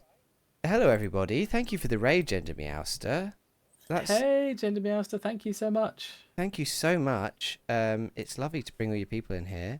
And I hope you're... What was it you were doing? You said what you were doing. It was something to do with... decorated your beard. Glitter? Decorated your beard and dyed head hairs purple today. Awesome. Well, I hope it went all well for you guys. And also welcome all the raiders. Thank you for following Sorceress Emily, Empirate28 and High as a Bird. Thank you all for joining us. Sorry that you joined us on a podcast where we can't really talk back to you. But I hope you enjoyed the end of our podcast and you'll listen to some of the other episodes if you fancy it. I also noticed we got a shout out from his cursedness without even raiding. So his cursedness was just talking about us and used the shout out feature. I guess it's entirely possible. Yeah, I guess so. Or just occasionally shouts us out in the chat. I don't know. Thank you, his cursedness. But I hope you all had lovely evenings and a lovely time over at Gender Meowster. Jonas, have you got anything you want to promo before we go? No, not really. Like, my job is requiring me to funnel a lot of people. I say requiring. This is a project I came up with by myself. But I'm funneling a lot of people to the GMTK Game Jam at the moment. So if you're the kind of person that you think, oh, I'd like to make a video game, or you do a little bit of playing around with art or audio and things like that, a lot of my efforts are going into helping people enter that jam and giving them resources and helping them join teams. So if that's the kind of thing that you're into, hit me up. I'm not very easy to contact on the internet anymore. Yeah, how can they hit you up? Because you're banned from Twitter. I'm in the Bunyip Discord. I'm in Gender Meowster's Discord. I'm in the Plainsmeld Discord. I'm JTTG. Yeah. JTTG. Yeah. Look for those 4 letters anywhere, and chances are it will lead to me. If you're particularly passionate about game jamming, and if you just want to get into the games industry in general, well, that's literally my job. So just follow up. He's a good man to know. It's not the reason I know him, but he's a good man to know. Yeah, in terms of my stuff, so we've started doing full monthly schedules, planning out the whole bloody month, and it's going pretty well. it's actually going pretty well. The one problem with the full monthly schedules is it means that if we can't do this podcast for whatever reason, I don't know how we reschedule it. We used to just kick off a Tuesday stream in future, but like, fuck, like everything's blocked in and planned now. So we'll actually have to like turn up and do these streams. Could you just move the Tuesday before to the Tuesday above? Well, but normally, I have other people scheduled for those streams as well, because most of the streams I do for the new people who are here, I'm a variety streamer who does a lot of stuff, mostly with groups of people, and usually we have to cancel a stream because something's gone wrong. So, but anyway, enough complaining. It's good fun. If you go on Twitter at thebunyipman, on Facebook, I think my page is called The Bunyip Man. I hope it is. Otherwise, I'll change it to that. Or Instagram at The Bunyip Gram. You can see our monthly schedule. And I'll post a link to it right now in Twitter. And you can see what we're up to. So this week, we've got this today, the Bunyip Review. Then tomorrow, we'll be playing City Skylines. And on Thursday, we'll be doing Stardew Valley. And then we've got a bunch of cool stuff coming up for the rest of the month. Lorelei and the Laser Eyes. We've got some Sea of Thieves, Ty the Tasmanian Tiger, and Baldur's Gate 3. And our Baldur's Gate 3 playthrough is we're being as evil as possible. We're just being absolute evil bastards. And I think that'll be good fun. But yeah. I think enough promoing. You've all been really lovely sitting and listening to me and Jonas waffle on. So let's send you on to someone else, shall we? Let's find someone else to go to. Who is streaming that I know? Who's it gonna be on the other side? On the other side.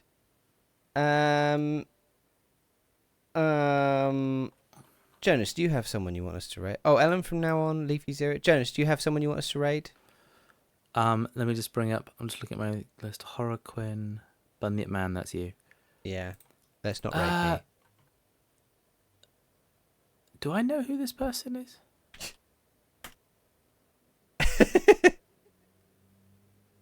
Do I know who this person is? Why not? I haven't watched this person in a while. I'll put their name in the chat. Oh god. Fate Reaver. They're a Final Fantasy 14 streamer. Okay, let's raid Fate Reaver. I need more people to add to my list. All right, thank you for joining us, everybody. Be nice to Fate Reaver, and we'll catch you next time for some sort of fun stuff. Oh god, yeah, we'll do that again next time. Bye. Good night, everyone. Bye.